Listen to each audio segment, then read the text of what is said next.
conditions like asthma, diabetes, COPD, or heart disease, or are 65 or older, you are at increased risk for pneumococcal pneumonia. Ask your doctor or pharmacist about Prevnar 20, pneumococcal 20-valent conjugate vaccine. It can help protect you against pneumococcal pneumonia in just one dose. Even if you've already been vaccinated with other pneumonia vaccines, Prevnar 20 may help provide added protection. Prevnar 20 is approved for adults to help prevent infections from 20 strains of the bacteria that cause pneumococcal pneumonia. Continued approval may depend on a supportive study. Don't get Prevnar 20 if you've had a severe allergic reaction to the vaccine or its ingredients. Adults with weakened immune systems may have a lower response to the vaccine. Side effects include pain and swelling at the injection site, fatigue, headache, muscle, and joint pain. For full prescribing information, please call 1-855-213-2138 or visit Prevnar20.com.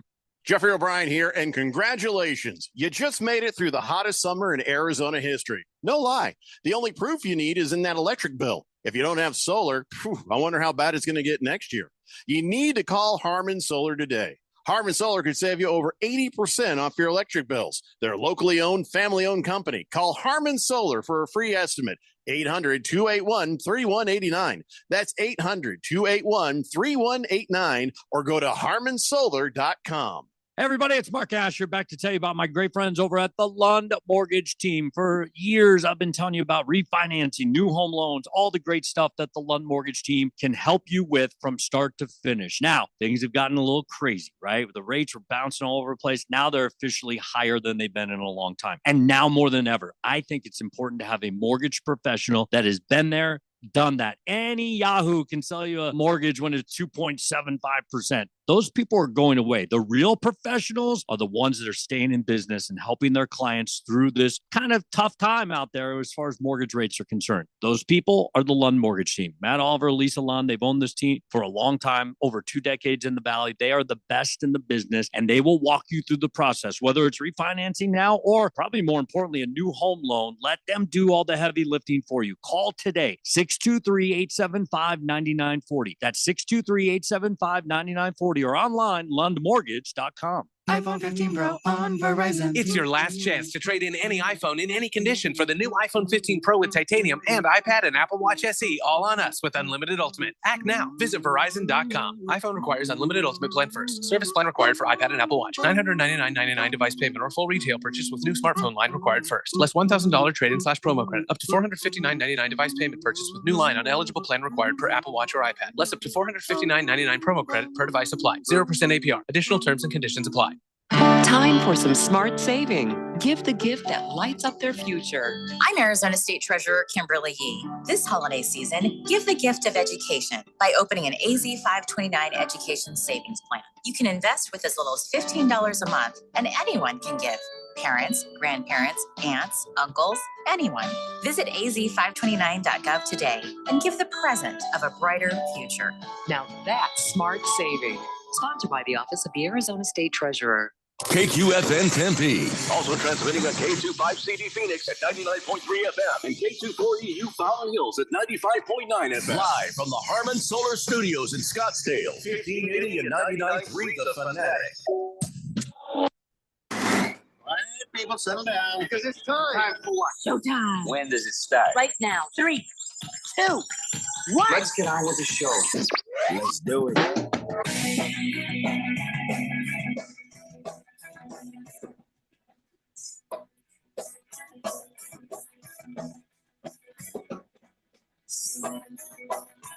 All right, everybody, it's Tuesday here on the Daily Blender. I'm your good friend, your radio pal, Jeffrey O'Brien, alongside Randy White. Got Keon Rose in the control room, and you guys are on the Fanatic text line, 888-368-1580, as we broadcast live in the Harmon Solar Studios in Scottsdale. Congratulations, Randy. You are going on to the semifinals in the Premier League. I don't know that you've ever gotten this far in the fantasy football. No, and I only beat you by 4. I think it was 4 points. I'll tell you what, that was good. That was good. I hate it at the same time because if I had done one thing different, I'd have beat you. But listen, you won fair and square. I couldn't be happier that you're in there. I couldn't be happier that the Berg has moved on.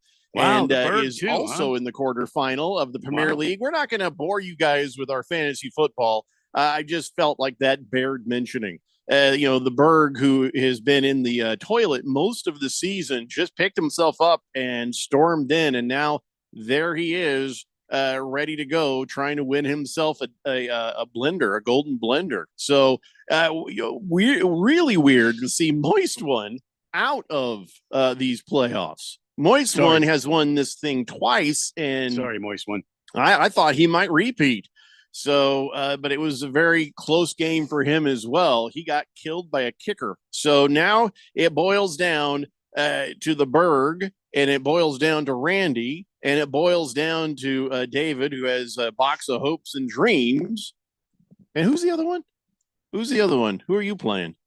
You're playing Thundar, the Sound Barbarian. Oh, no. It's over for me. That's the number one guy. Yeah, it's over for me. It's not over for you. Come on, man. Don't talk like that. You just do your best, put the best team together you can, and, we'll see what happens. You've gotten this far. You gotten this far with all your doom and gloom every week. It's not doom and gloom. I don't expect to win. I don't win. That's just not who I am. You were like glug, glug, glug, glug, glug. Oh, you just glugged your way right into the postseason, did you? But remember, I was number one there for a while, and Jeffrey was all like, "Look at you, Randy, you're 5-0," and then all of a sudden I started losing, and I glugged all the way. My saying that did not make you lose. Almost down to the bottom of the ocean. Almost. Not even close. There are two people from the Fanatic that missed the playoffs, and then you just beat Jeffrey. I mean, you didn't glug anywhere. I think Ralph missed the playoffs too, didn't he? Yeah. I now got to play him in the consolation thing. So I think there's going to be some money on that one, though. I'm going to put some money on it. Huh? I don't know. Who cares? Once you're out of it, it's like here's the thing. For the Daily Blender fantasy football players throughout the league, even if you end up in the consolation bracket, even if you fall out of contention, you still got to play, because the standings of which we decide who comes and who goes from the Premier League depends. It depends on the end result. We don't just take, the league standings. We go all the way through where you end up at the very end. So you might be the number one guy or the number 5 guy or whatever, and find yourself out. So nothing is safe. So you got to keep playing through the whistle, as they always say, because if you don't play through the whistle, you could be really kicking yourself. So anyway, congratulations, Randy. I hope either you or Berg, I hope, take the whole thing. Oh, well, thank you very much. I mean, nothing against those other guys. I can't make any promises, but I will do my best. And frankly, I don't do anything. I just set my lineup and hope for the best. Well, that's all you can do. It's all you can do. Yeah. And, make sure you're good and straight with that waiver wire. 888-368-1580. Swazman says, I made it to the semifinals in League 2, and I am favored over Fubar, who's number 1. By the way, Keon got the high score again on a bye. Keon will win the consolation bracket. What was your score? I don't know. I didn't look. Oh, yeah. Why would you? I was on a bye. I didn't look. I'm on a bye week in a consolation bracket. I didn't look at the. Listen, it's a week off if you've got a bye week, and I still think you should put a good team there just for your own mental exercise to get as many points as you can. Yeah, I mean, I put the team that I put a team that I thought was a decent team, but then I didn't look at it afterwards. just walked away. No, I don't blame you. Robert from Surprise says, not playing anybody. I came in last place in my league. Does that mean I have to get a blender tattoo? Yes. Yes, it does. Big George is on the text line, says, hello, gentlemen. Happy Tuesday. Well. Those crafty Seattle Seahawks somehow found a way to beat them dirty birds from Filthy Delia. What a game. Keon, you still think Jalen Hurts is the quarterback MVP? I think Brock Purdy has been a better quarterback this season, but that's just me. If you took Brock Purdy and dropped him on that Philadelphia squad, they don't win 10 games. They have 10 right now, and they don't. Because Brock Purdy is at the stage in his career, he needs that team to be good, to elevate him. I mean, there's going to be a lot of room to grow, but no, I still think Jalen Hurts of all the quarterbacks is the best quarterback. Well, Yeah, maybe. I mean, let's just see the final end result of the season. Because the MVP. Now, you can make arguments for and against both. Yeah, and let's that's argue just that my a little bit. opinion. Let's argue that a little bit later, though, because we have some other things we need to take care of right first. First off, in the Harmon Solar NFL Fan Pick'em Contest, this week's winner is. See, that's right where you should have played it. Right there, right there. It's just I do that every week, and then I said you tell me. is. Oh, Maybe that's just when you hear me go is Westy Bra. That's right. Westy Bra got 14 right. Did you say Wesley's bra? Yeah, Westy Bra. Oh, I'm sorry. All right.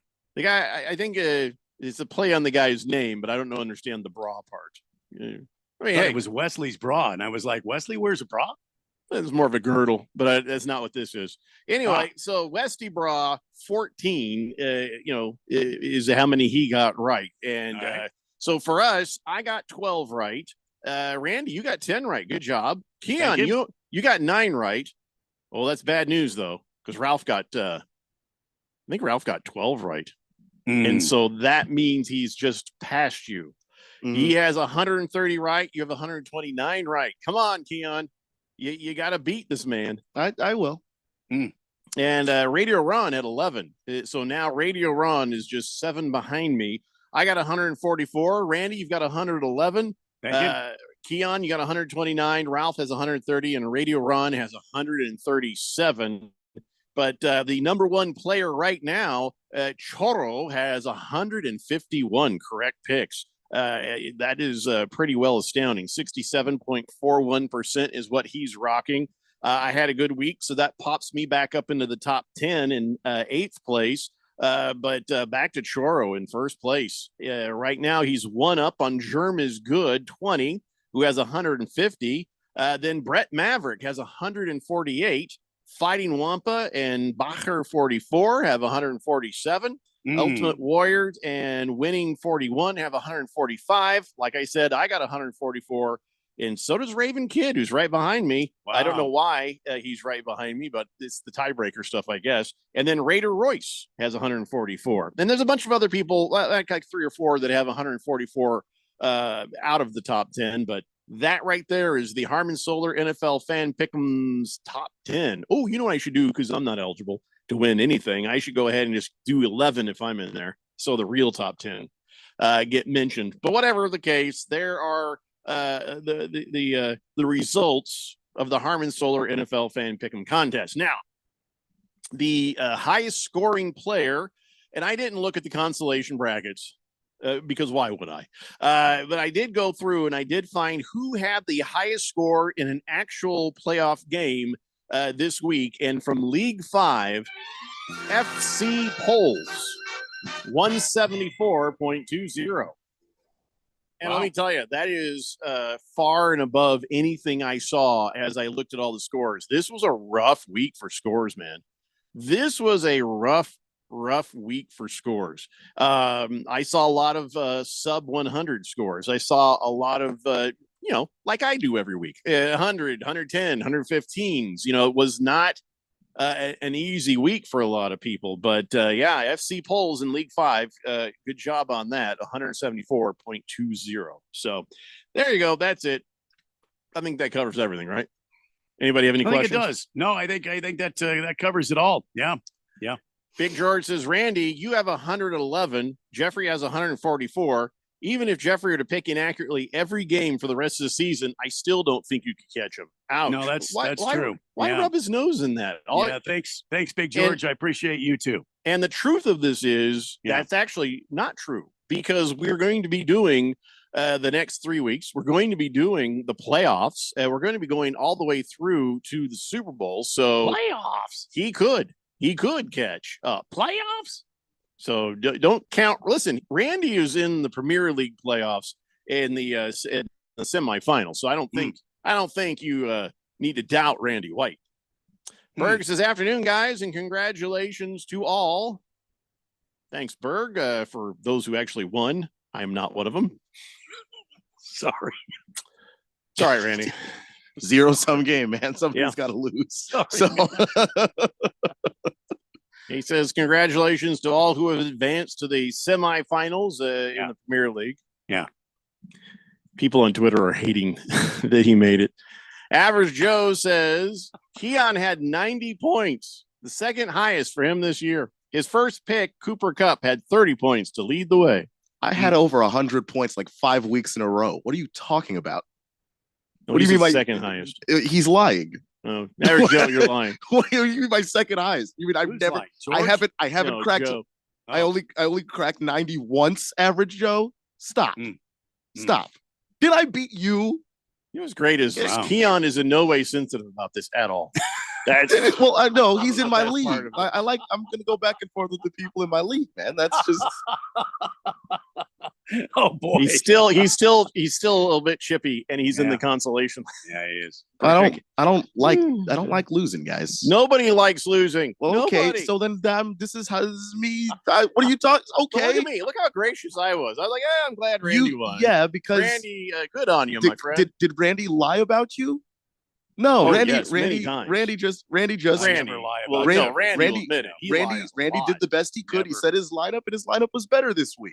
Yeah. But His you're telling me lineup has been better every week. If you're going to get on the air, though, if you're going to text into this show where I'm currently at, it's not like I took a day off and you were like, hey, you know this is Keon's second highest point total because I'm not here to defend myself. I'm here to defend I wasn't myself. when you were letting Ralph just basically air rape me. Yeah, I heard that. I was driving to a doctor's appointment. In what way? I heard that. What did I let Ralph say? I even heard you say, even if it were true, I wouldn't say it out loud. So basically, you guys both ganged up on me. I heard it. Which thing is that? I don't remember completely. Okay, I let who did not gang up on you? That was me. Well, just nobody because you weren't. Nobody ganged up on you. What are you talking about? I wouldn't have done that anyway. Yeah, it was something about how you go at the way you go after Mr. Wilbur, and Ralph was saying basically you go into hell. Oh, I didn't hear that. And I did not say that. Oh. And I said even if it were true, I wouldn't say that. The King's time for my own fantasy football lineup. You do. That doesn't matter. That is a fact. That doesn't matter. We say it every single week. It's talk about me behind my back. You're the one that says it on the microphone that you use up all the time because you're the host of the show. Irrelevant. I never said anything I wouldn't say to your face. Yeah, but you said it behind my back. Because I've already said it to your face. Little did you know, I was listening. George was not George. Ralph was just right out ripping on me. Yeah. Well, he does that. Well, yeah, he does that when you're here. That's true. And I win. Anyways, Big George says, Jeffrey, I'm a witness to Ralph and Keon ganging up on you while you were out. Talking about kicking a guy when he's down right there. What did we say, George?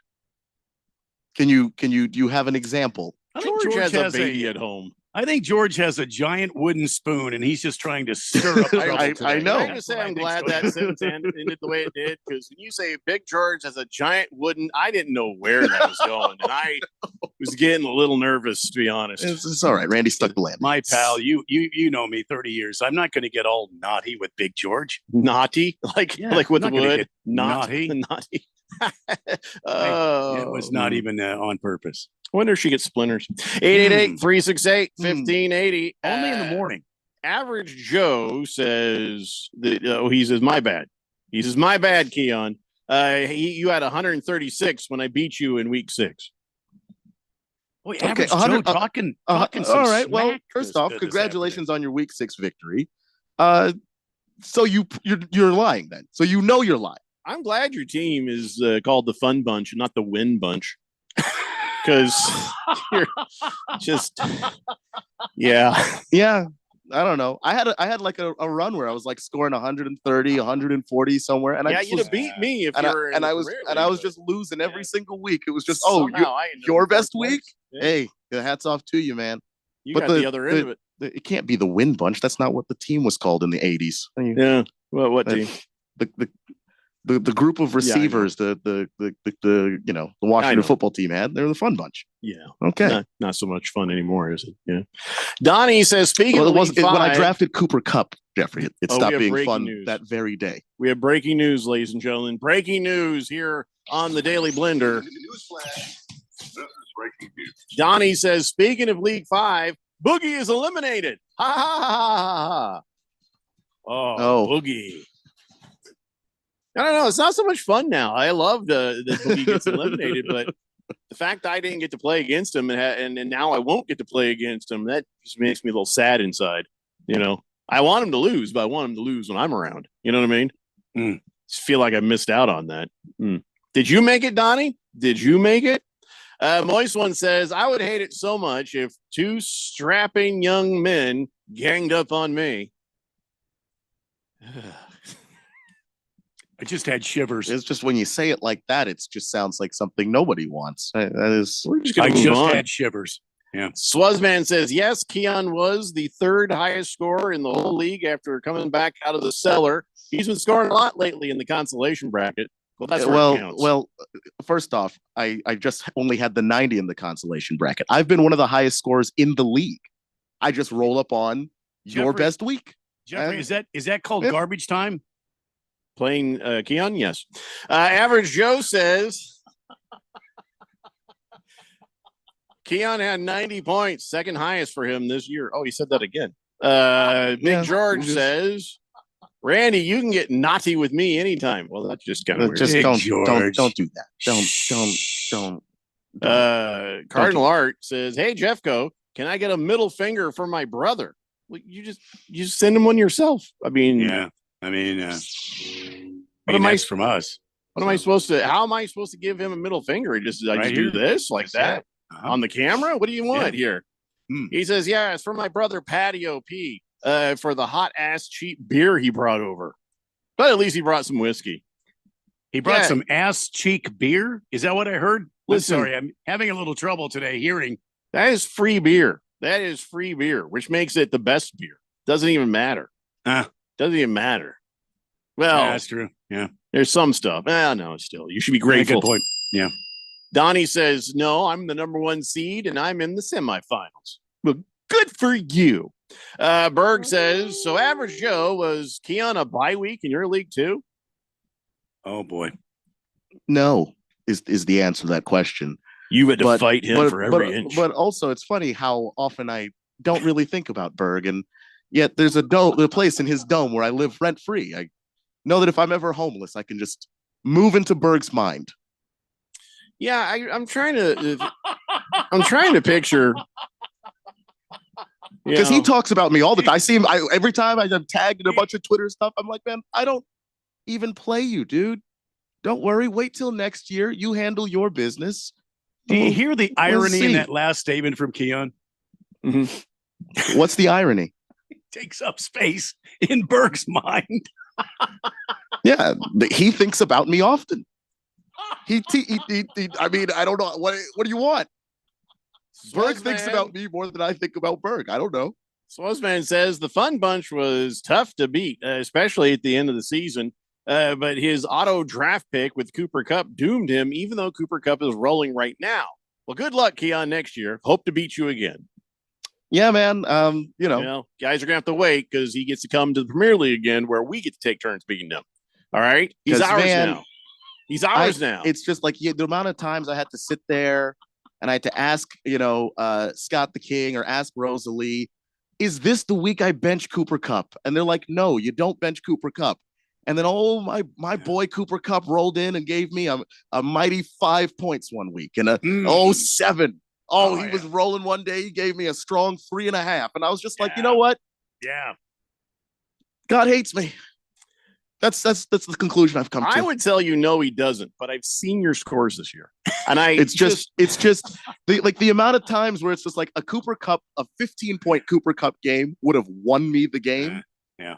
And then you get, and Randy knows this because he's got Lamar too. Oh, yeah. The 11-point Lamar game. And you're just like, I could have just started Sam Howell. He got me 25 for my bench. Yep. Berg says rent free is okay when I got a bye week when you're in the Premier League. All right, that'll be enough of that. Berg, let's see you win this thing first. It's just he thinks about me often and fondly. We have to take a break. When we come back, let's talk about last night's game. I had turned it off, and just what the hell happened there? It's the Daily Blender here on 1580 The Fanatic. This is Brent Musburger's Action Update on 1580 and 99.3 The Fanatic. Take the guesswork out of your holiday gifts. OmahaSteaks.com for 50% off site-wide and save an additional $30 with promo code VSIN. OmahaSteaks.com.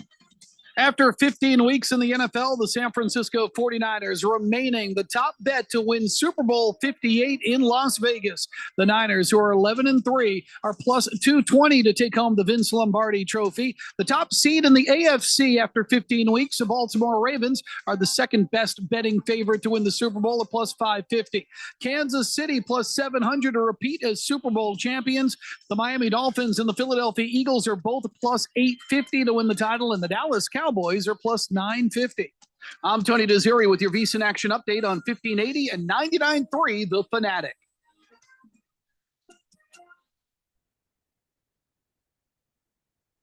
Does anyone feel like life is busier than ever, especially with the holidays? I'm a planner and try to think of it all. But what about the unexpected? Now I've got that covered. My husband and I finally got life insurance with SelectQuote, and I couldn't believe how easy and affordable it was. I'm 40 and got a $500,000 policy for $16 a month. My husband's also 40, and his $500,000 policy was only $18 a month. Plus, with SelectQuote same-day coverage, there was no medical exam required, and we were covered by the time we hung up. This holiday season, I feel a little lighter, knowing my family is protected and ready for whatever the new year throws our way. Call SelectQuote at 1-800-675-8181. That's 1-800-675-8181. Or go to SelectQuote.com to get your free quote today. That's 1-800-675-8181. Details on example rate at SelectQuote.com. Hey, Jeffrey O'Brien here. And listen, a lot of us play fantasy football this time of year, and it's fun. But what you should be playing is fantasy electric bills. What's that? It's where you get with Harman Solar, and they save you over 80% off your electric bill every month. Then, each time you open up that bill, you're going to feel like you just won a championship. Call Harman Solar today. Get a free estimate. 800-281-3189.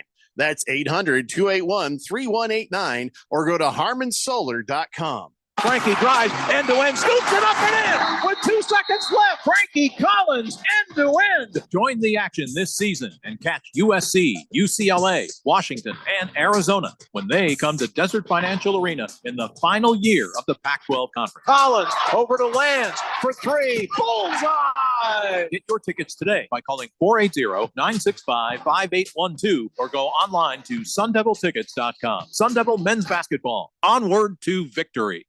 For the latest from the world of golf, tune in every Saturday morning from 6 to 8 for the Golf Shop Radio Show, presented by PlayGolfMyrtleBeach.com, the golf capital of the world.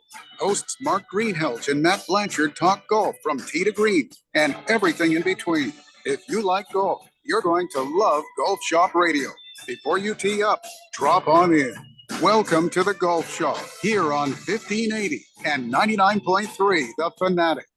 Grand Canyon University basketball is back for another exciting season. After advancing to March Madness in 2 of his 3 seasons as the head coach, Bryce Drew brings a team to the court this season, picked to win the conference once again, and led by first-team All-WAC selection Gabe McLaughlin and WAC preseason Player of the Year Ray Harrison. Check out the schedule at gculopes.com to find matchups with San Francisco, DePaul, Liberty, and last year's national championship runner-up, the San Diego State Aztecs. Join me, Michael Potter, and Lopes insider Paul Coro all season long right here on The Fanatic, the home of Lopes basketball.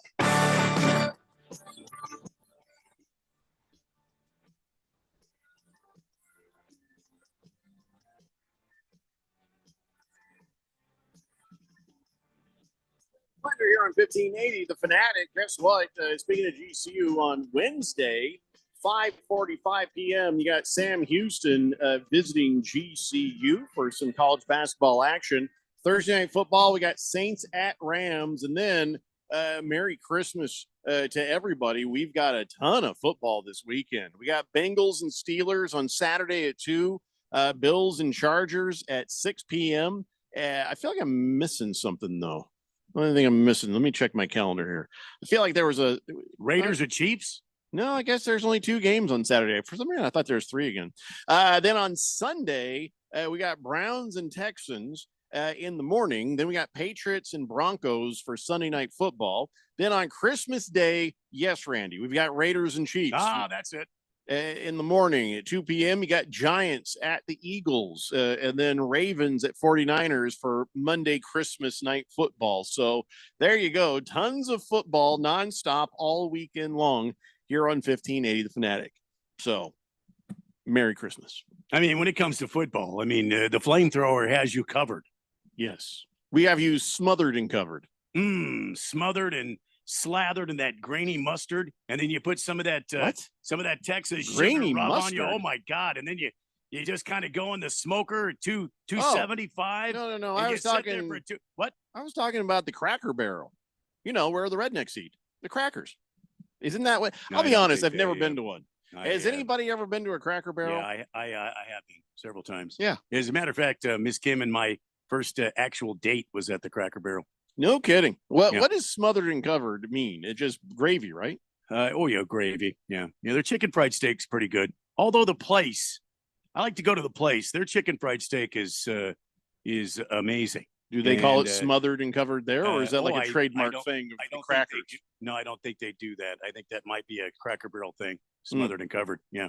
Yeah, okay. Yeah. Pull the Plug says, what retirement home are you all broadcasting from? Huh. What the hell I'm does that mean? at Shady Meadows. Shady Meadows.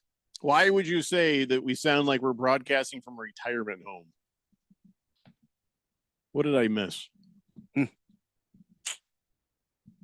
Maybe they're just saying we should retire. Maybe. I'm all for it. Yesterday, nobody liked you and I. Everybody was for Keon and a fresh approach to the show. And now today it's we're old and decrepit and we should just go away. Okay. You wouldn't know people like me from the way the show started, though.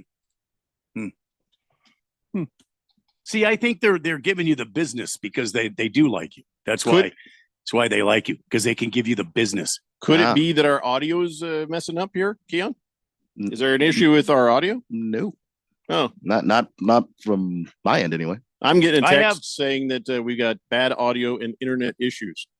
So if it's not happening across our little Comrex thing here, maybe it's on the actual internets. So maybe that's what they mean. Butt plug, what do you mean? I'm sorry, pull the plug, what do you mean? Sorry, misspoke. Cardinal Art says, hey, Randy, pour me up a double. And then gives the middle finger shot for me and my cheap ass brother, Patio P. There you go. Here's one for Patio P. This is free. Berg says, Lawyer Berg loves Keon. Razor Sharp says, 10-4 Lions, baby. Okay. Last Optimist says, Randy has the right idea. I just pulled my smothered and covered with mustard and pork shoulder off the smoker, smoking salmon and mullet later in the week. My wife still Did you say you're smoking a mullet? That's what it says, salmon and mullet. The hell's a mullet? I've never heard of that. I don't know. My wife is had a mullet pressuring back in me. the 90s. Oh, we all did. I had hockey hair. It wasn't a proper mullet, but I did have the hockey hair. My wife's been pressuring me to get that smoker. She wants me. She wants me out there smoking. I think she just wants me out of the house. Well, that could be. And she wants to keep the heat out of the house. She wants the cooking to happen outdoors, which I'm all right with. Yeah, well. Parlay J says, eliminated in both my leagues. Merry Christmas to me. Well, now you have more time for betting, Parlay J. Walter Mellon says, I'm listening on the app and everything's coming through just fine. Now I'm confused. Thank you. Swazman says, Randy is Cracker Barrel better than Tommy DeVito, the Cutlet quarterback. I'm sure dinner at their house is probably better if we get invited. You know, I was on vacation most recently in October, and I went to a place called the Rainbow Drive-In. Mm-hmm. I had some cutlets there. It was very good. Where's that? Somewhere else? This is where I went on vacation. Yeah. By the way, remember we told you Tommy DeVito, he has a game. It was like, yay, the Italian fella. And everybody's like, hey, paisano. Okay, great. And then they, look at that funny agent of his in the fedora and the 1920s gangster outfit. Hey, isn't this great? Well, then, of course, there is Caniglio's, the pizza shop. He had a scheduled appearance to come and sign autographs for $50 a pop, and bring some business in, and we'll give you $10,000. And he's like, yeah, okay. And then after he won that game, his agent, the little slimy bastard, says now it's 20,000. And so the pizza place is like, I can't afford 20,000. And he's like, I guess there is no autograph signing. And so then people were like, oh, that's kind of shady. That ain't right. And the other guys say, hey, we didn't have any kind of a contract. And it's just kind of a bad look. So Tommy DeVito's like, enough of this crap. He's like, my agent doesn't always, tell me what to do. So he just showed up this afternoon, unpaid, to Caniglio's and signed the autographs, made people sodas, and just hung around. So there you go. Good on him. Yes, good on him. Yeah, for going down there and making it right. Absolutely. I think that's what the guy should do. Yeah, good for him. Should fire that agent. Oh yeah, he just needs to leave him somewhere in a dump in New Jersey. But when you're Tommy DeVito, that might be the best agent still. That's true. Liquid Courage says Smothered and Covered is from the Waffle House. Yes, thank you. We know this. And well, yeah, I just want to know what it meant. Is it you say it's gravy they put on chicken fried steak? Yeah, or gravy put on anything. I want toast smothered and covered. You get that toast, and then you get some of that sausage gravy on there, and they smother it and cover it in that magical, elixir called sausage gravy. Can I get salad smothered and covered? You could. See what I'm saying? Yeah. Heavy Metal Maniac says, I once worked for Cracker Barrel. Smothered and Covered is their hamburger steak patty covered with onions and gravy. Oh, there you go. See, I don't know. Yeah, and at the Waffle House, the smothered is the onions, and the covered is the melted cheese. Oh, there's cheese involved. Yeah. Well, I didn't know about the cheese. Because they got the whole thing. They got smothered, covered, chunked, diced, peppered, capped, topped, country. And then each of those things is just basically a thing you could put on your hash browns. All I hear all the words you're saying, but now when I hear Cracker Barrel, all I hear is heart disease. That's well, the only thing registering right now. That's what most of us go for, honestly. Fighting Wampa says Chubby Chasers prefer smothered and covered. Well, yeah, makes sense. Go to where they are, right? Swazman says I'm Polish, and those people are tough, but the Italians will kill you if you wrong them. So, let's go, Tommy DeVito, so I can get into the fantasy football finals. Oh dear God, Swazman, tell me your team is not counting on Tommy DeVito, or is the team you're up against counting on Tommy DeVito? Nobody's team should, unless somebody in the league has nothing but quarterbacks just to be spiteful. Like at the beginning of the season, they're like, I'm not going to win, but I'm going to make sure nobody else does without their starting quarterbacks. That is just kind of evil if that's the thing. Donnie says, I've only been in the Cracker Barrel once. And I thought I stepped foot in the 1800s. And how could you say it? Memorabilia. Okay. Well, they've got a quaint little gift shop. Yes, they do. They do have a quaint little gift shop. Yeah. I think I'll just stick with Denny's. You could do that. I mean, I think the Cracker Barrel is better than Denny's, but is it really? I do like an occasional grand slam from Denny's. I keep hearing people getting shot up in Cracker Barrels. I don't hear about people. All I hear is first I'm hearing of it. No, stories all the time. Not here, but across the country. Now, Waffle Houses. Waffle Houses have played. Okay, that. Like people get shot up in Cracker Barrel. There's fist fights in the Waffle House, and there's just drunks in the Denny's. That's basically the standard. Well, I mean, late at night, there's drunks in the Denny's. Yeah, sure. And if you're in Atlanta, Waffle House can just do all three of those things. You can get shot there, fought there, or run into a drunk person. It's nice you only have to go to one place. Yeah. Or you could buy an 8-ball there. It is Atlanta. Yeah. It is Atlanta. Yeah. Can we talk about last night's game? We have not yet done that. Speaking of 8-ball. I'm not kidding. I turned it off. I thought that it was just done. I thought that was, you could even say a lock. And it turned out it was a Drew lock because Looked like the Eagles had it sorted, all figured out. And then out of nowhere, boom, 28 seconds left on the clock and 29-yard throw to Jackson Smith and Jigba. And, well, there you go. That was an amazing catch. It was a pretty good throw. Yeah, I saw it happen. What a game it was. You thought for sure the Sea Chickens were going to break that streak. They've got eight games, 8 wins in a row against the Philadelphia Eagles. That includes playoffs. And then that pass from Drew Lock to the fingertips of Njigba in the end zone. And I mean, if you look at the replay, it was his fingertips. I mean, he got enough of the ball on his fingertips to pull it in. Yeah. He was way out here with his fingertips, and he got that and secured the ball before he slid, in the end zone. Thank God for Stickum, because how in the hell else did he get that? Well, those gloves now are very sticky, very very grabby. So now I'm going to go ahead and give you a list of reasons. Now I'm going to say reasons because I don't like excuses. These are not number excuses. I'll take number 1. Okay, go ahead. No, I thought we were. Oh, I thought you were going to take number 1. I thought you were going to do number 1. I thought you were betting or something. I thought low. I was going to go low. No, I'm just going to tell you what I think the reasons are. Oh, geez. Other people would call them excuses. I call them explanations. All right. There is no excuse. These are just the explanations. The first one, Jalen Hurts, he was playing with the flu or whatever the hell he's got. So he ain't quite right. Okay, yeah, sure. He scored 2 rushing touchdowns, and he did his Jalen Hurts thing the best he one could. Was that butt pusher? What sure. do they call that? The butt punch. The butt punch. Yeah, they did the butt punch. That's what they play. did. Yeah, that was one of them. What? But one of his touchdowns. Keon is like he's like, hey, and he's like, no, that's not a bad name for it. I can tell, but the look in your face, I was you like, actually like that as a name for that. The butt punch. It's pretty accurate. Because pretty accurate. Anyway, so the first thing, flu-like symptoms on Hurts did not help.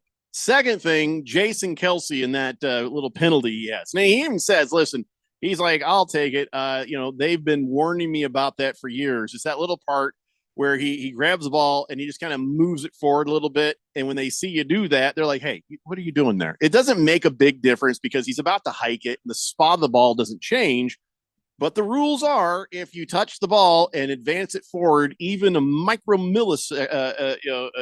just a teeniest bit. Millimeter. Yeah. Sure. Offsides. He says they've been warning me about that for years. I had a tendency to do that in the past, and they've warned me. I got to be smarter, especially in a situation. So he's like, that is on Kelsey. So that did not help, especially the timing of when that happened. And then this didn't help. Landon Dickerson, he's offensive lineman, and somebody ripped his face mask off. If a guy's face mask is completely removed from the helmet, I think they should just throw the flag for face masking. They should go back and take a look at that. Yeah. Because it's gone. It's you've stripped the screws out of my helmet. It is only 2 ways it comes off. Either someone grabbed it off or it got caught in the other face mask and the other face mask won. You should at least review this, Should be face masking, yeah.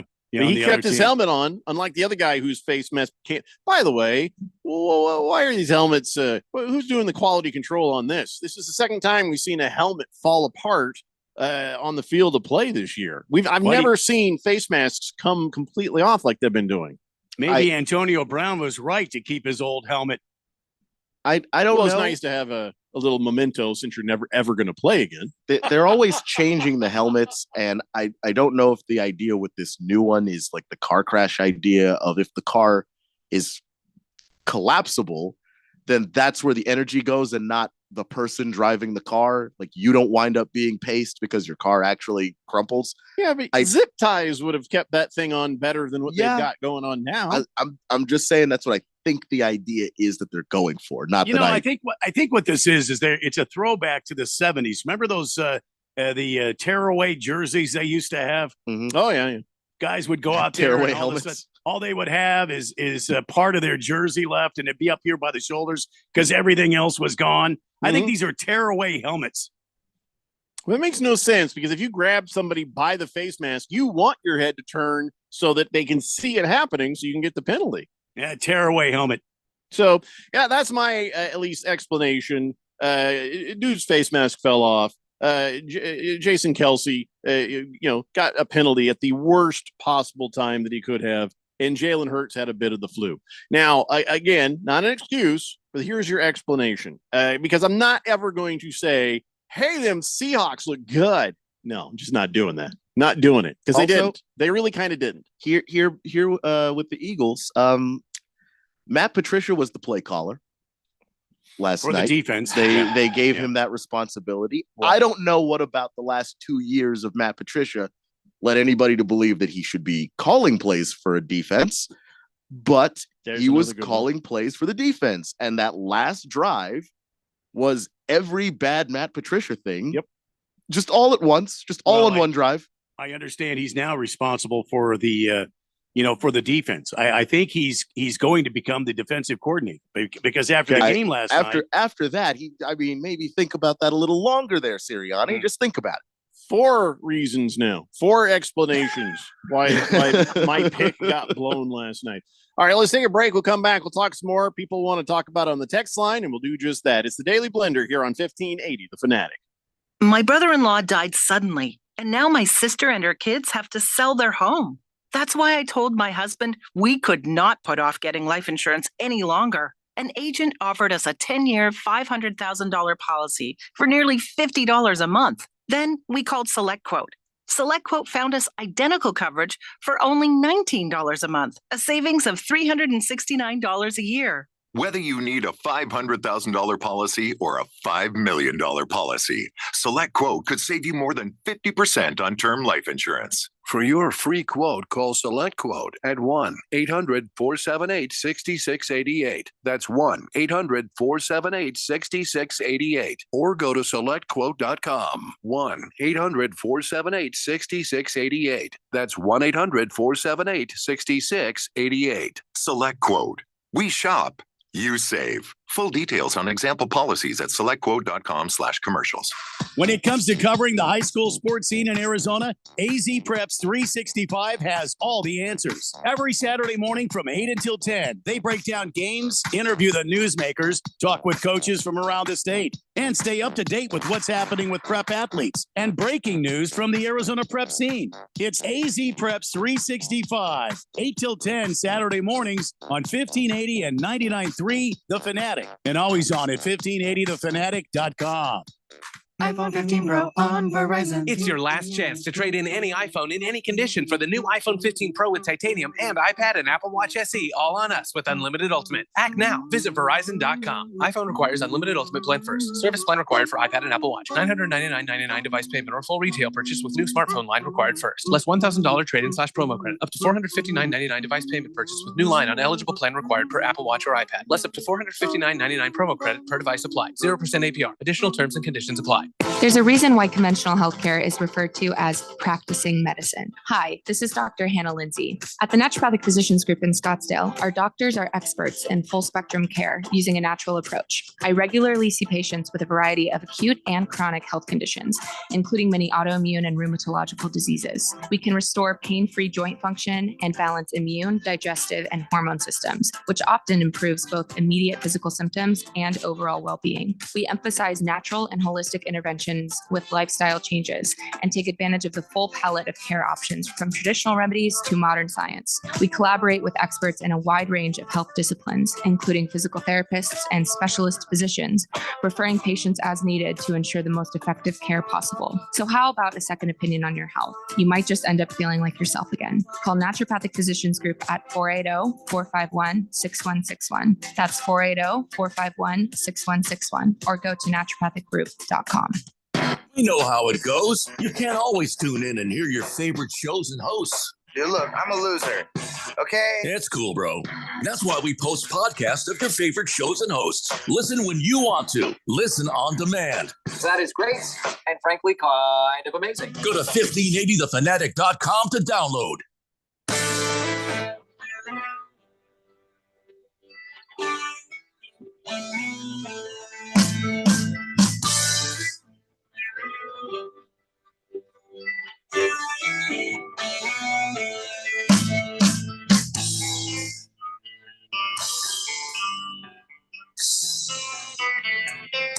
Dave Linder here on 1580, The Fanatic.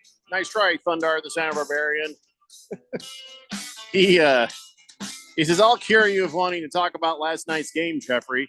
Ralph is a very happy man today. Well, that won't last.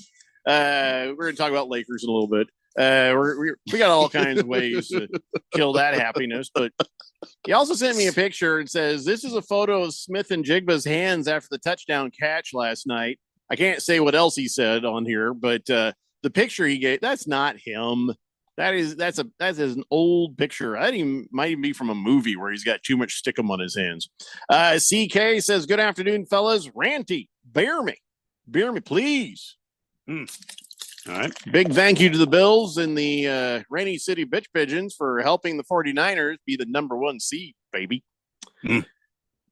Yeah, that's kind of a weird thing, because Randy, I know as an Arizona Cardinals fan, you're in the same division as the 49ers, and you don't want nice things for them, really. But Brock Purdy is a local kid, and you can't deny that Christian McCaffrey is amazing and that's a great team. I mean, where are you at with Samuel? Where are you at with all that? Does it bother you? And not really, because I understand this is not the Cardinals season, and so I will continue to root for the Cardinals until the season is over, and then I'll just sit back and enjoy the playoffs. Stockton Slap says, you know what? Any place that has cracker in the name, I'm steering clear of that. Parlay J says, Cracker Bees, biscuits and gravy is unbelievably bad. Yeah, but if you go to the place and have their biscuits and gravy, the place. Do you know the people who run the place? Yes, I do. Oh, I see. Yeah, I know them. Well, then I want a cut of all this free advertising. I want some free breakfast. I want some free breakfast. It's free breakfast from Telling Ron. I'm telling Ron. One of my favorite places to go to. The place. I'll need some free breakfast from Telling Ron.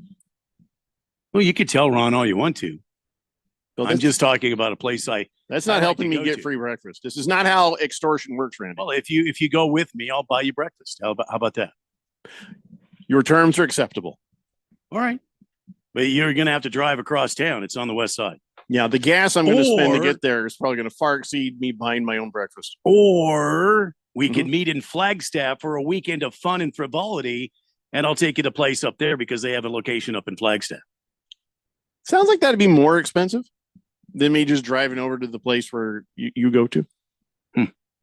And the frivolity, I worry what that means to you. So anyway, back to last night's game. 20-17. You all know that. The Seahawks beat the Eagles unbelievably. I didn't go back and check how many people picked the Seahawks. Maybe I'll do that here in a few minutes because, it's not our craziest upset. Yeah, though. it's not really because the Eagles...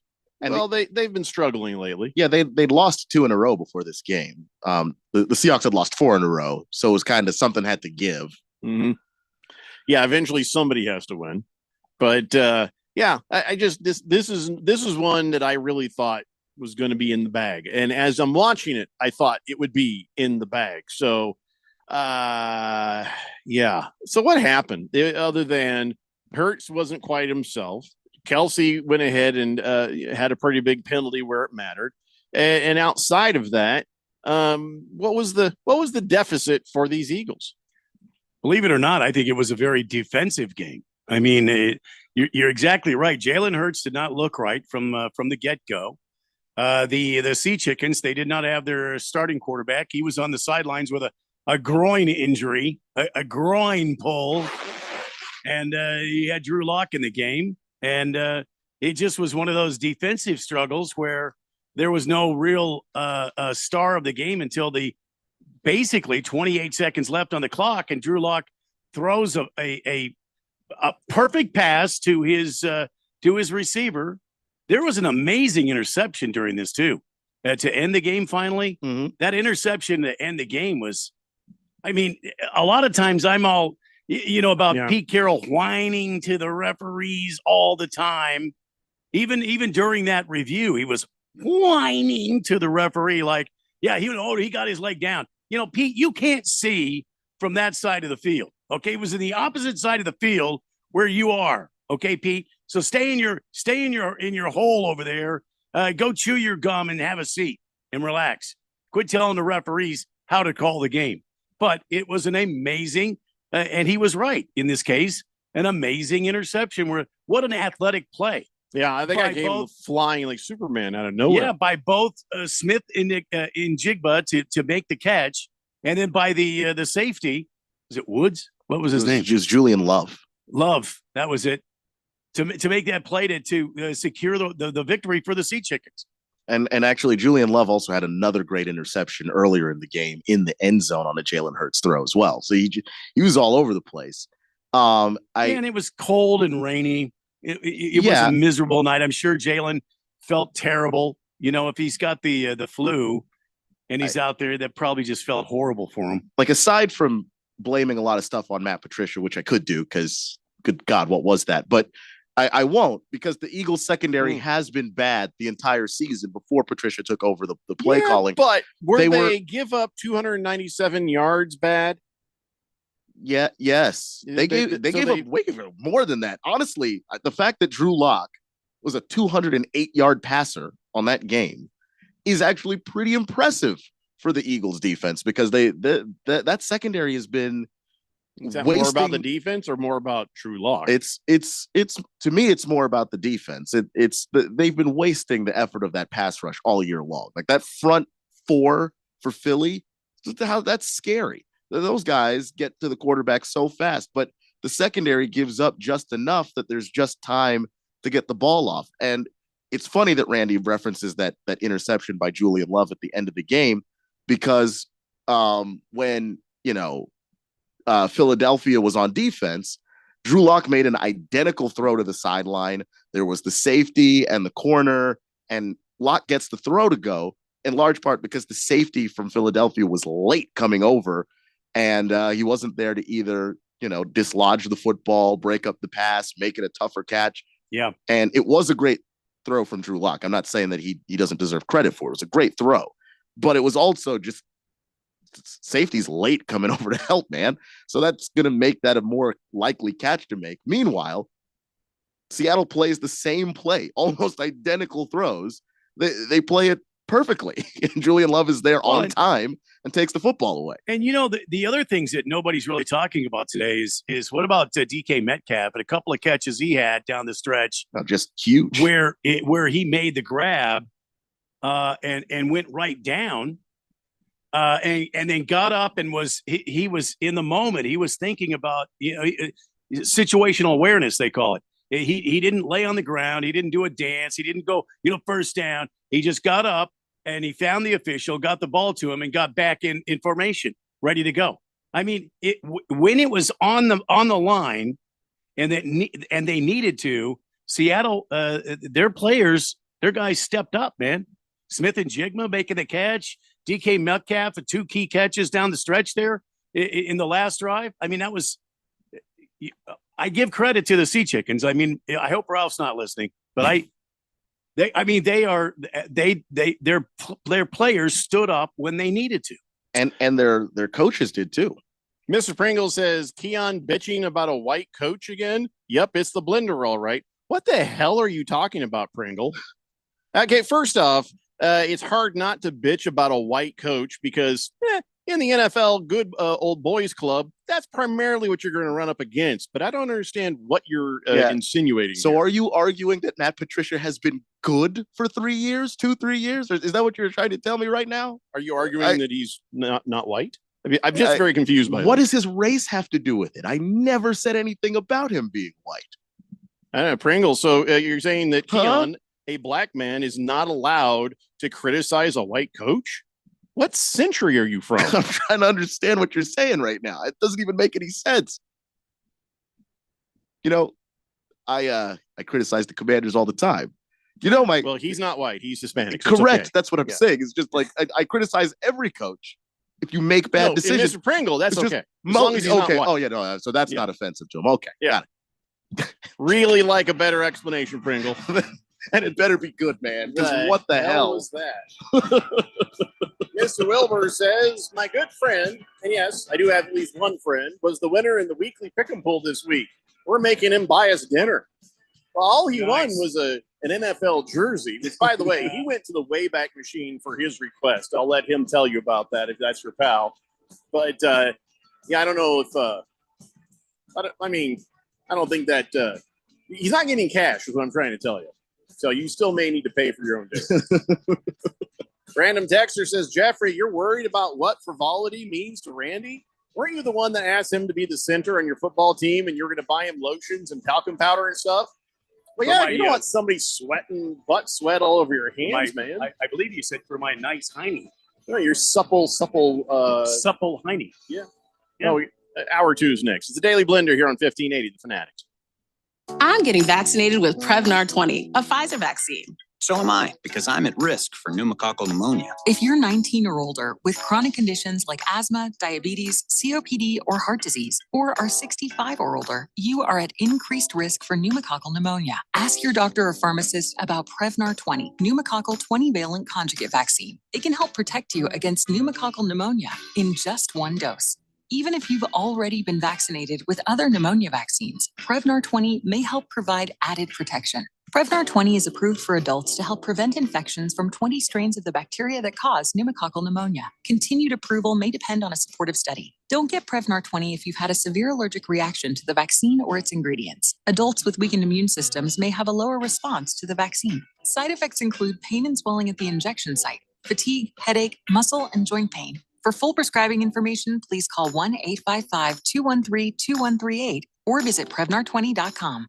iPhone 15 Pro on Verizon. It's your last chance to trade in any iPhone in any condition for the new iPhone 15 Pro with titanium and iPad and Apple Watch SE, all on us with Unlimited Ultimate. Act now. Visit Verizon.com. iPhone requires Unlimited Ultimate plan first. Service plan required for iPad and Apple Watch. $999.99 device payment or full retail purchase with new smartphone line required first. Less $1,000 trade-in/promo credit. Up to $459.99 device payment purchase with new line on eligible plan required per Apple Watch or iPad. Less up to $459.99 promo credit per device applied. 0% APR. Additional terms and conditions apply. Marijuana may be legal in Arizona, but driving impaired is not. As a police officer here in Arizona, I know DUIs apply to more than just alcohol. Anything that impairs driving makes you dangerous on the road. If you feel different, you drive different, and driving impaired can get you a DUI. Get the facts at drivinghighaz.com and spread the word with the hashtag HighDUI. This message is sponsored by the Governor's Office of Highway Safety. Can I open it now? I think you've waited long enough. Yeah, go for it, kiddo. I already have this baseball cap. Not this one. Look a little closer, sweetheart. Signed? Yeah, buddy. I can't believe it. Do you still have that card all these years later? Do you have trading cards that's been sitting in a box for decades? Scottsdale Cards is who you want to call first. The Valley's card, comic book, and collectibles expert since 1989. Scottsdale Cards is your source to sell your trading cards and other collectibles, including those comic books you've been doing nothing with. We are always interested in buying your vintage sports cards and comic books, certified autographs, memorabilia, and collectibles. So what collectibles do you have stored away? They could be worth thousands. Call or text 480-419-2990. That's 480-419-2990. Or go to ScottsdaleCards.com. That's ScottsdaleCards.com. Or search Scottsdale Cards on your mobile phone today. KQFN Tempe. Also transmitting on K25CD Phoenix at 99.3 FM. And K24EU Fountain Hills at 95.9 FM. All right, people, settle down. Because it's time. Time for what? Showtime. When does it start? Right now. 3, 2, 1. Let's get on with the show. Let's do it.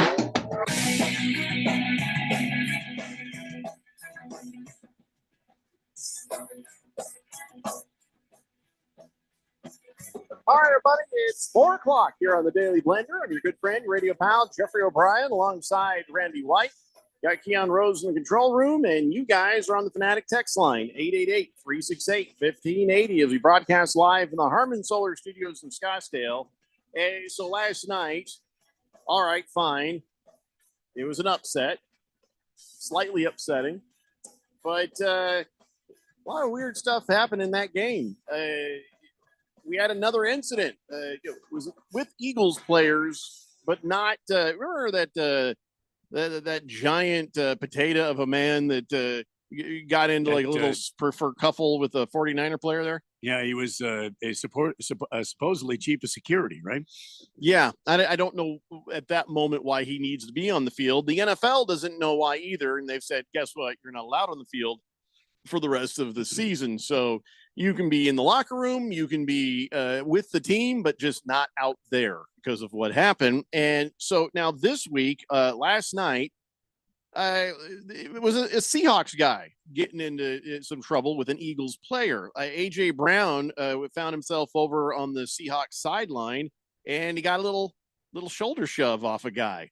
And yeah, I mean, it was already getting kind of chippy in that game. But so what happened was A.J. Brown shoved Seahawks cornerback Michael Jackson. And I guess this guy, he kind of bumped into him. So this staffer kind of walked over, kind of like leaned into him with his shoulder. It didn't hurt him or nothing, but he kind of bumped into him. And A.J. Brown turned around like, what the hell, man? Got in his face. They were like the helmet to face. And the Seattle staffer just kind of sitting there, kind of mocking him, kind of smiling, like, yeah, what are you going to do about it? What are you going to do? Because he knew, man, if I can get A.J. Brown out of this game, that would help. And so he shoved him. They had some words. Man. Yeah, the guy was just drunk on power and stupidity, I guess. I don't know who he is or what he is, but I bet he gets banned from the sideline too after what happened last week. It's the only fair thing to do. I don't know who this guy was. He did not look important. Did he have a headset? I thought, you know what? Maybe I can't remember if he had a little headset on him. Then that would be that. If you don't have a headset and you're standing on the sidelines, you are not important. You're not important enough to worry about whether you get to stay or go. Pretty sure he didn't. He was wearing a hoodie, a tightly zipped hoodie, like he was like cold or something. But I don't remember seeing it like it was rainy and cold there. So. Yeah, there was no headset. Yeah. So he's not important. The guy's not important. He's yeah, he did it on purpose. That's what I'm saying. Yeah. It was absolutely on purpose. So fair is fair. If there's an issue with Greenlaw, from the 49ers and your mafia boy, well, then I think that the same thing should happen to the Seattle Seahawks. You can't initiate contact with a player. And he did. Yeah. I mean, you just can't.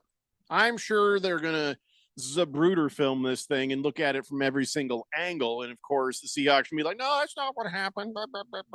But no, this guy needs to be banned. He took his shoulder and he put it into A.J. Brown's chest, and then A.J. Brown reacted after that. So, yeah, that guy, you got to get him out of there. Yeah, it was obvious who initiated the contact. Canadian Butt Thunder says, hey, guys, Canadian Butt Thunderstorm. No. Wait, you can't just be playing loose and weird with your extra nickname. You are Canadian Butt Thunder. You can't add the storm part. We're not going to allow that. And you don't have to tell me it's you every time. I already know it's you because your name is like caller ID thing. So Canadian Butt Thunder says, I was listening there and noticed you mentioned the Seattle Seahawks, the team I grew up cheering for up in the Yukon. Now that I live in Arizona, I want to support the Cardinals, but Ralph told me not to. What should I do? Well, step one, don't listen to Ralph. Step two, unless it's about solar. Yeah. Don't listen to Ralph. Step two, you're a man. Do whatever you want to do. You want to follow the Cardinals? Follow the Cardinals. You have another team you really love? Follow them. If you want to stick with your Seahawks, power to you, man. Power to you. But listening to Ralph is probably really low on the list of things that you should or need to do. Canadian Butt Thunder. Don't you follow Canadian football? Do they have like what day do they play up there? Canadian football. The Saturday ticket? I don't know. I'm just assuming. I don't, because Canada is weird. When do they play? And then do they go for the Grey Cup? Well, that sounds exciting. It is the Grey Cup, yeah. Mm-hmm. That sounds exciting. We're going to try to get a Grey Cup, man. Okay. Well, their field is longer and wider than ours. I mean. And they call us fat. All right. So how much long? It was 120 yards, right? It's 120 yards wide, which is really weird, and 80 yards long. So it's like it's. I don't know anything about Canadian. I think football. It's 80 wide and 120 long. Okay. It'd be better if it was 80 long and 120 wide. Well, there you go. Yes. Talk about your jet sweep. All those water guys would be exhausted. They'd be like, like soccer player shape, having to run all the way out there every time. So I hate timeouts. From end zone line to end zone line, so not even the back of the end zone. NFL field is 100, 100 yards long, and then 53 and a third yards wide. Yeah, just refreshing people so that they can get the comparison. Canadian Football League field is 110 yards long. Okay, 65 yards wide. No, it's not that big a deal. Why it's do they have about 12 extra yards? Why do they have a different size? Are they doing it in metrics or something? They're Canadian because they've got to be different. Kind of like the people from Texas got to be different. We won't play that savage American football, man. We'll play our version. Well, what's different? We're not talented. Okay. The field more is, cardio is wider, and also they have 3 downs instead of 4. Well, that's interesting. 3 downs instead of 4. Yeah. So there's no punting? You're asking too many questions. That this is the stuff I've just hastily I apologize. Googled. I don't actually know. Do they call their touchdowns a goal? That's good. It's a great question. Good question. Come on, you're supposed to know this stuff, Keon. Well, we should maybe ask Canadian. You should ask the Canadian. Yeah, I mean, he's the one that actually watched. All I know about the Grey Cup is that Warren Moon went up there and won a bunch of them when nobody would take him in the NFL. Yes. And can we get him on the show? Oh, sorry. Would be tough. Yeah. Could try. I mean, yeah. Can I get Warren Moon? We'd have to get that lady that's on. What is she? The like the Manhattan Medium. We'd have to get her. Or that little guy who does that on the Netflix. My wife loves little Tyler Durden. I don't know his name. I don't know who his name is or what he does, but Hefty Lefty says, you think the Great White North would have the White Cup, for winning the league? That's the Grey Cup. Well, Pringle would like that. Yeah. Moist One says, yeah, they punt on 3rd down. That's so weird. Canadian Butt Funda says, those damn Frenchies from Montreal won the Grey Cup this year. So I'm not too happy with my CFL team, the Edmonton Eskimos, who changed their name to the Edmonton Elks, by the way. Why Elks? Same reason that Keon's team is now the Washington Commandos. Edmonton I'm just Grizzlies. guessing. It's just a guess. Yeah, I was like, "Ooh, Edmonton Grizzlies, man." There's a word I haven't heard in a while. The Elks. What the hell is going on there? Do you remember? Yesterday, I told you about a song. I told you about Detachable Penis. You did. Do we have to talk about this again? Another great song is "I'm the Only Gay Eskimo in My Tribe." That is one of the best songs from the '90s as well. It is an epic song. I'm not. You should look it up and listen to it. I will. Me. Trust me. I like Detachable Penis. So this is. Listen, I'll take pictures of both of you singing that at the. If we were to steal on the 27th. If we were to steal from Jesselnick and do a recommendation station, I'd have a gym for you every day like that. Every day. Jeffrey's Song Gem. Song of the day. Canadian Butt Thunder says CFL games are mostly played on Fridays and Saturdays. I was kidding, but I was right. He says we don't have any high school or college football games. Sundays are reserved for worship and the NFL. Wait a second. How do you not have any high school or college football games to go to? Don't they play? How do you have a CFL if there's no high school or college? Because guys, high school and college players from America go up there and play in the Canadian. So all of your football is imported? Yes. Huh. Well, no wonder it sucks. You're getting all the worst of what we have to offer. And actually, it's still better than the UFL and the other one. Is it? Okay. Well, yeah, because they got all the players that were left from there. All I can picture is this poor customs agent sitting there at the border. All right, let me get it straight. So you couldn't make the NFL. All right, you couldn't be in the XFL. Okay, you couldn't be in USFL. All right, you couldn't be in the. Well, I guess you have to come here. League? Yeah, well, that's the thing. League's closed. The CFL has existed longer than the USFL and the XFL in their current forms. So, it has. So the better players have been going there. I mean, what is the point of having it if none of them are Canadians? I mean, I'm baffled by this now. Canadian Butt Thunder says most CFL players come from the United States of America. Not a whole lot of Canadians in that CFL. Okay, we need to shut that down. Chad Ochocinco even said the guys up there are better than you think. No. Listen, it's like the next tier of guys right before the NFL. Absolutely. I want to thank you for all this valuable intel, and appreciate you being a traitor to your country.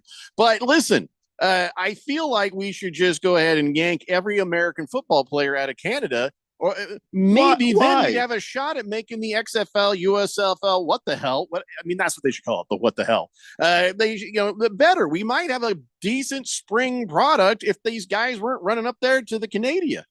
We're talking about a league in the USFL that played all of its games from Birmingham. I'm sorry. There's no way they're better funded, providing more amenities to players than the CFL is. I'm talking government intervention. I want to recall the entirety of the CFL to America.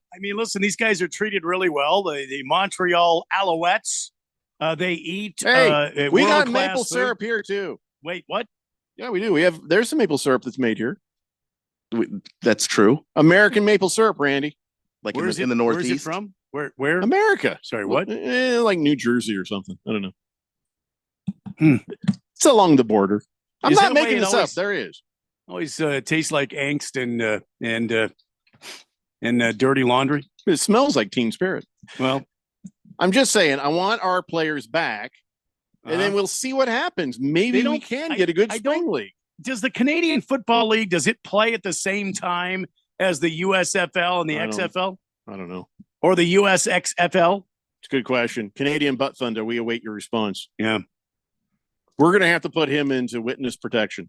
Looks like they play in the summertime from their schedule. Who, the Canadians or the USXFL? The Canadians.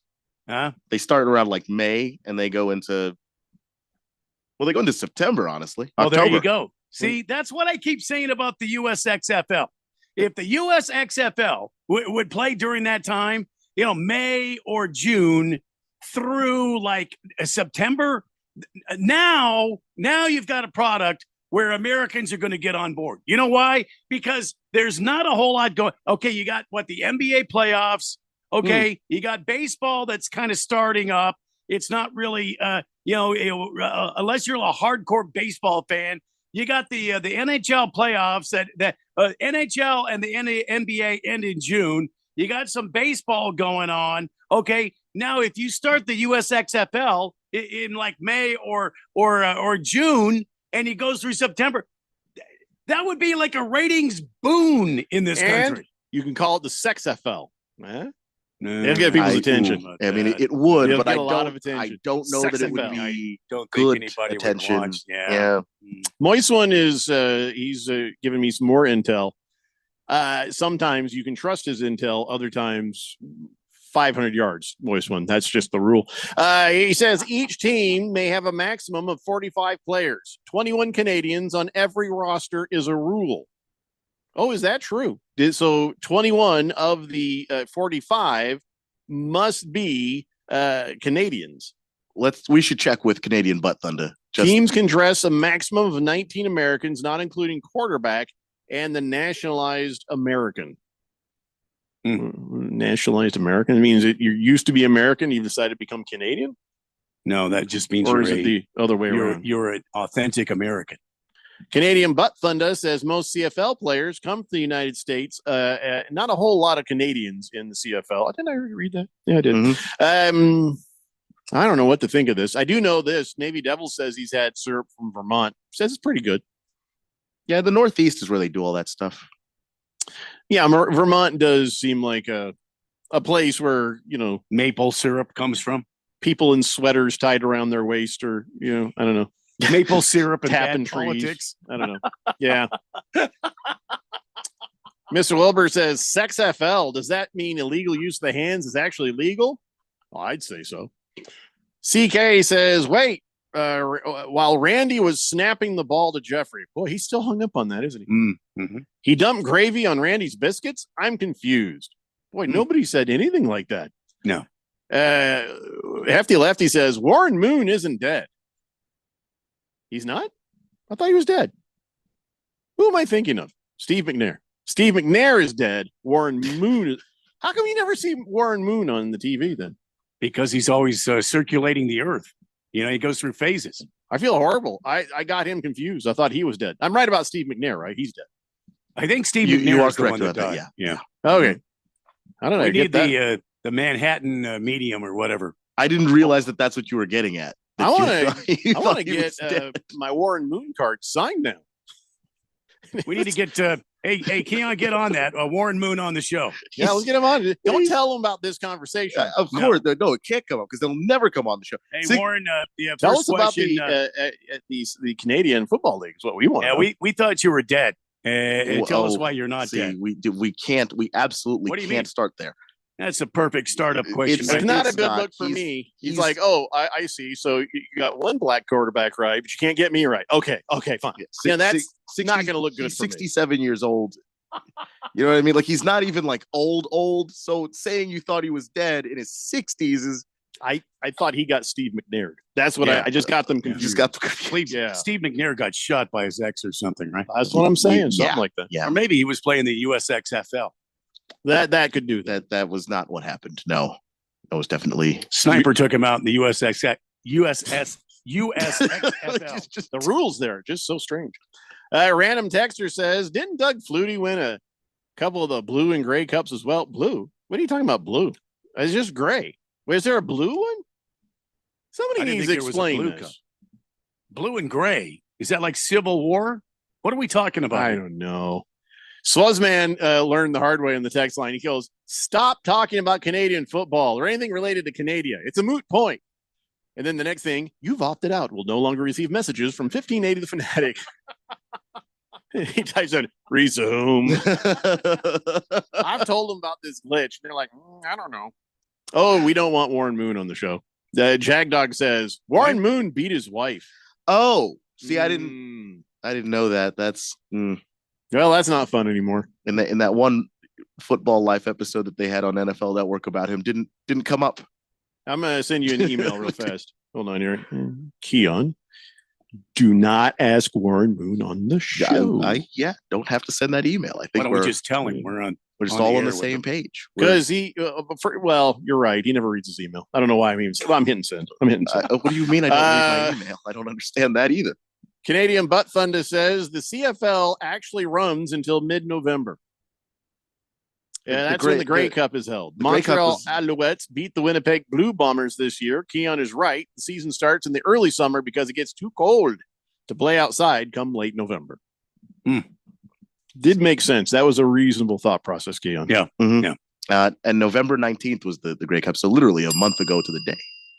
There you go. I'd say sorry your team didn't win, but I just can't muster up the care. Who won the Grey Cup this year? He just told us. Let me scroll back. Oh, he did? Oh, I'm sorry. Some Frenchie. Oh, Frenchies. The Frenchies from Montreal. Yeah, I don't know if that's Montreal their name. Alouettes. Oh, Alouettes. Yeah. We only know that word because we Alouette, Jovi, Alouette, Alouette, Jovi, Alouette. No idea what it meant. No. I don't know. Canadian Butt Thunder says, yeah, those weird rules with the number of Canadians got to be on those rosters. Some of them are good. Most of them are not. Each team's got to start 8 national players. One, which may be a nationalized American. Prior to the game, number of national players on offense and defense must be identified, and this cannot change during the game. An injured national player must be replaced by a nationalized American, national or global player. You guys should just stop it. That's just some weird socialist crap right there. I'm pretty sure it's just like, well, if you're the team that has all the Americans, you're winning, aren't you? Like that is the most liberal version of football. I don't think we get to criticize that when we literally have a draft where we all take turns choosing the best players, starting with the worst team. Playground, though. Starting with the playground. Starting with the worst team. I want that guy. I want that guy. I have never been on silly. I've never been on a playground where the worst player gets to choose first. That's too fair for any playground I have ever been on. We would do that. We would let the smallest, the ones who get picked last, we'd let them be the captain and they would pick, and even they were heartless about it. Even though they would have been picked last, they're like, oh, hell no, this is my chance to win. I'll take that guy. All our playground stuff was brutal, man. Like, no, if you were a player that wouldn't get picked, man, you might just not get picked. Look, man, it's survive and advance. That's what it's all about. Survive and advance. That whole structure for Canadian football. Oh my God. Listen, I don't mind your nationalist healthcare. Hey, good on you. But that right there, well, you have to replace by this bureaucracy gone mad in football. All right, we got to take a break. I don't know how much longer I can talk about Canadian football. I feel our ratings slipping away. Slipping away. No one wants to break down the Winnipeg Blue. Got popcorn. He's like, I'm here for it, man. Yeah, nobody wants to break down the Winnipeg Blue Bombers versus the Hamilton Tiger Cats. I just looked those names up. I don't have opinions. Please don't ask me. I just want to shut it down. I just want to shut the whole damn thing down. All right, it's the Daily Blender here on 1580 The Fanatic. When you use Bounce dryer sheets and your clothes look amazing, it's the sheet. Less static in your life? Yeah, it's the sheet. Smelling fresher than ever? It's the sheet. Oh, so soft fabric? Ooh la la. It's the sheet. Less wrinkles on your clothes? You know it's the sheet. Bounce dryer sheets. More freshness, more softness. Less static, less wrinkles. It's the sheet. Can I open it now? I think you've waited long enough. Yeah, go for it, kiddo. I already have this baseball cap. Not this one. Look a little closer, sweetheart. It's signed? Yeah, buddy. I can't believe it. Do you still have that card all these years later? Do you have trading cards that's been sitting in a box for decades? Scottsdale Cards is who you want to call first. The Valley's card, comic book, and collectibles expert since 1989. Scottsdale Cards is your source to sell your trading cards and other collectibles, including those comic books you've been doing nothing with. We are always interested in buying your vintage sports cards and comic books, certified autographs, memorabilia, and collectibles. So what collectibles do you have stored away? They could be worth thousands. Call or text 480-419-2990. That's 480-419-2990. Or go to ScottsdaleCards.com. That's ScottsdaleCards.com. Or search Scottsdale Cards on your mobile phone today. Mom, where are my keys? Why do I have to take out the garbage? I'm too sick to go to school. Quit hogging the bathroom. If you're having a hard time living with all the noise, it's even harder to live without it. Fake pills with fentanyl are the #1 killer of youth in Arizona. Learn how to talk to your kids at talknowaz.com. This message is sponsored by the Substance Abuse Coalition Leaders of Arizona. When it comes to covering the high school sports scene in Arizona, AZ Preps 365 has all the answers. Every Saturday morning from 8 until 10, they break down games, interview the newsmakers, talk with coaches from around the state, and stay up to date with what's happening with prep athletes and breaking news from the Arizona prep scene. It's AZ Preps 365, 8 till 10 Saturday mornings on 1580 and 99.3 The Fanatic, and always on at 1580thefanatic.com. What's up, everybody? Nick Costos here, host of You Better You Bet, reminding you to check out the show. Now, why should you check out You Better You Bet? Because we bring you the most fun. We bring you the most insightful, the most entertaining show in the wagertainment world. From up-to-the-minute breakdowns of backdoor covers, bad beats, and the cheers and tears that come alongside them. Plus, you'll get the best betting analysis anywhere from myself, Ken Barkley, and some of the best minds in the sports wagering world. So tune in weekdays, noon to 3 on Arizona sports betting station, 1580 and 99.3 The Fanatic.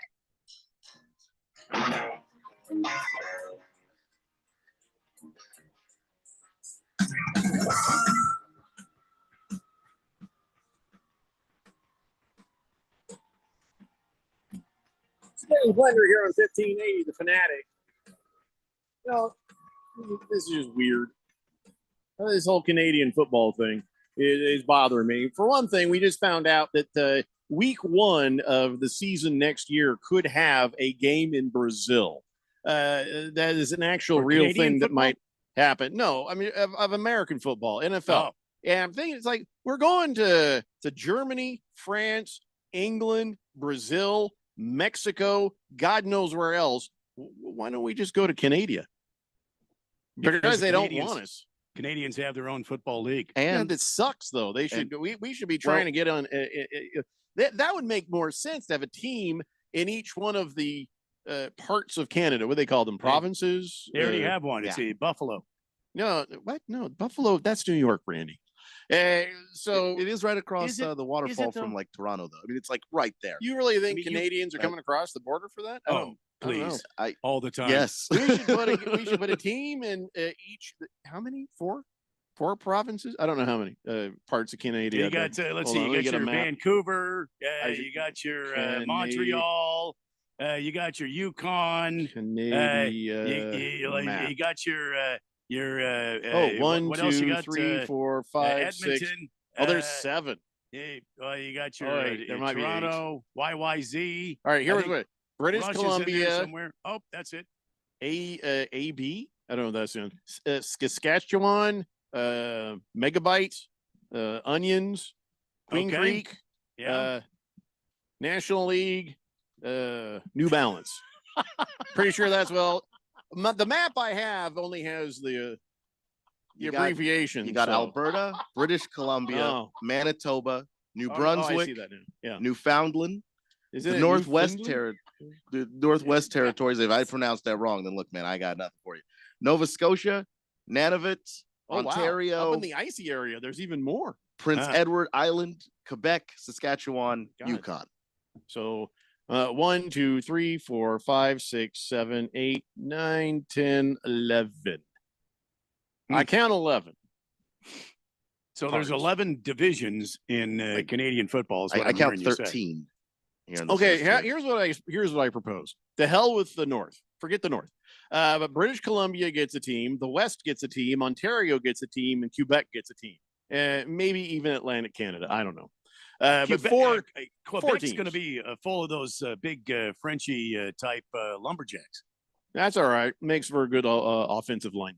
So in Canada, we don't want your damn rules. Okay, don't come at us on it has to be Canadians on the team. Go to hell. The We're problem, coming to play in your town, and you're gonna like it. the problem with trying to have 4 teams playing in Canada or from Canada is their own league ends in November. No. because They'll shut down their league. But I'm saying it ends in November because of how cold it gets. Yeah. If you have an NFL team yeah, playing I there in see. our window, Hey, here's an December, idea. January rolls around. Well, maybe if you weren't socialist, we could go there and build some damn stadiums with roofs on them. How about that? Or maybe they just like playing football outside like it's supposed to be. Telling you, the See, they're not Canadians, doing anything right. Canadians, they're always looking to piss us off here in the United States. So here's my proposal. We'll give you a team for British Columbia, the West, Ontario. And if you don't want Quebec to have it because them French bastards, we'll give one to Atlantic Canada. That works. But 4 teams, we will build the stadiums with a roof on it. And then, you have to worry about the weather. How's that? And then but we're also shutting down the CFL and we're taking all of our American players back, period. To where? They already didn't make the league that we have. It's the principle of the matter. Are you suggesting some sort of a coup? I don't want to take our Listen, players football back coup. to put them in a crappier league. Back in the early 90s, I went to a friend's house and he had the internet. It was like, dial-up internet. And it's not like the internet you see today. It was basically one little thing where you could see people typing back and forth at each other. And I was like, "Who can I try?" He's like, "Yeah, I'm on a BBM or whatever it is, a bulletin board in Canada." I'm like, "Canada?" So I started typing. I said, "Hey, how about some of my friends grab some axe handles and jump in the back of the pickup truck? We can come take your country. We'll do it in one day." And that angered them very much. And I was kicked off the internet the first 5 minutes I was on it. And he was very angry with me. He's like, "Come on, man. Oh, geez. Now who am I going to chat with?" This is like 1993. How about Americans in your neighborhood? So, but the reason I say that is I felt that way then. I feel that way now. I am pretty sure we can assert our dominance over football. We're not trying to tell them how to have their politics, but we're going to take our players back. We're going to say, "Listen, we're putting a stadium there, and there. You're going to make money off it. You're going to thank us for it, and shut the hell up and enjoy real football." The end. What do you say to that, Canadian butt thunder? If he ever listens again, but we're on. going to need him to take some messages back for us. Jeffrey, he's from the Yukon. He could probably kick all three of our asses, not even break a sweat. Did I say I wanted to fight him? No, I didn't say I wanted to fight him. I mean, the things you're saying about and his if country. he's in the Yukon, he's basically Alaskan anyway. That's right there next to Alaska. I'm going to need him to take some information back and forth for us. I'm right. My idea is far better than any idea you've heard. You have great ideas. Why are we not doing Canada before France, Germany, England, and all that crap? Well, I was trying to say they already watched the NFL up there. Oh, then why do they even bother with the CFL? It makes no sense. Because they wanted their own league. It's not their own league if all the best players are American anyway. Okay, but it's the league that they established and created, and you know what? We don't have enough room in our best league, so our guys go there. Mr. Wilbur says, please ask Keon to say the word Newfoundland again. No, because it'll make you happy. I don't want to make you happy. Keon. Why would I present myself to be the butt of a joke? That's ridiculous. I've never said that word before out loud, so that's what it sounds like me trying to pronounce it. Poor Keon, man. He's only been on the show a couple of years, and he's already pissed off at everybody in the fourth dimension. No, I'm not pissed off, but I'm not going to do that for his happiness. Some people do it quicker than others. Some people take longer. Moist One says Green Day played the halftime show of the Grey Cup. Okay. I think that ought to tell you about the significance, though, there, because Green Day was just here at Innings Fest, like our pre-baseball season festival. Like that's your biggest and most important football game.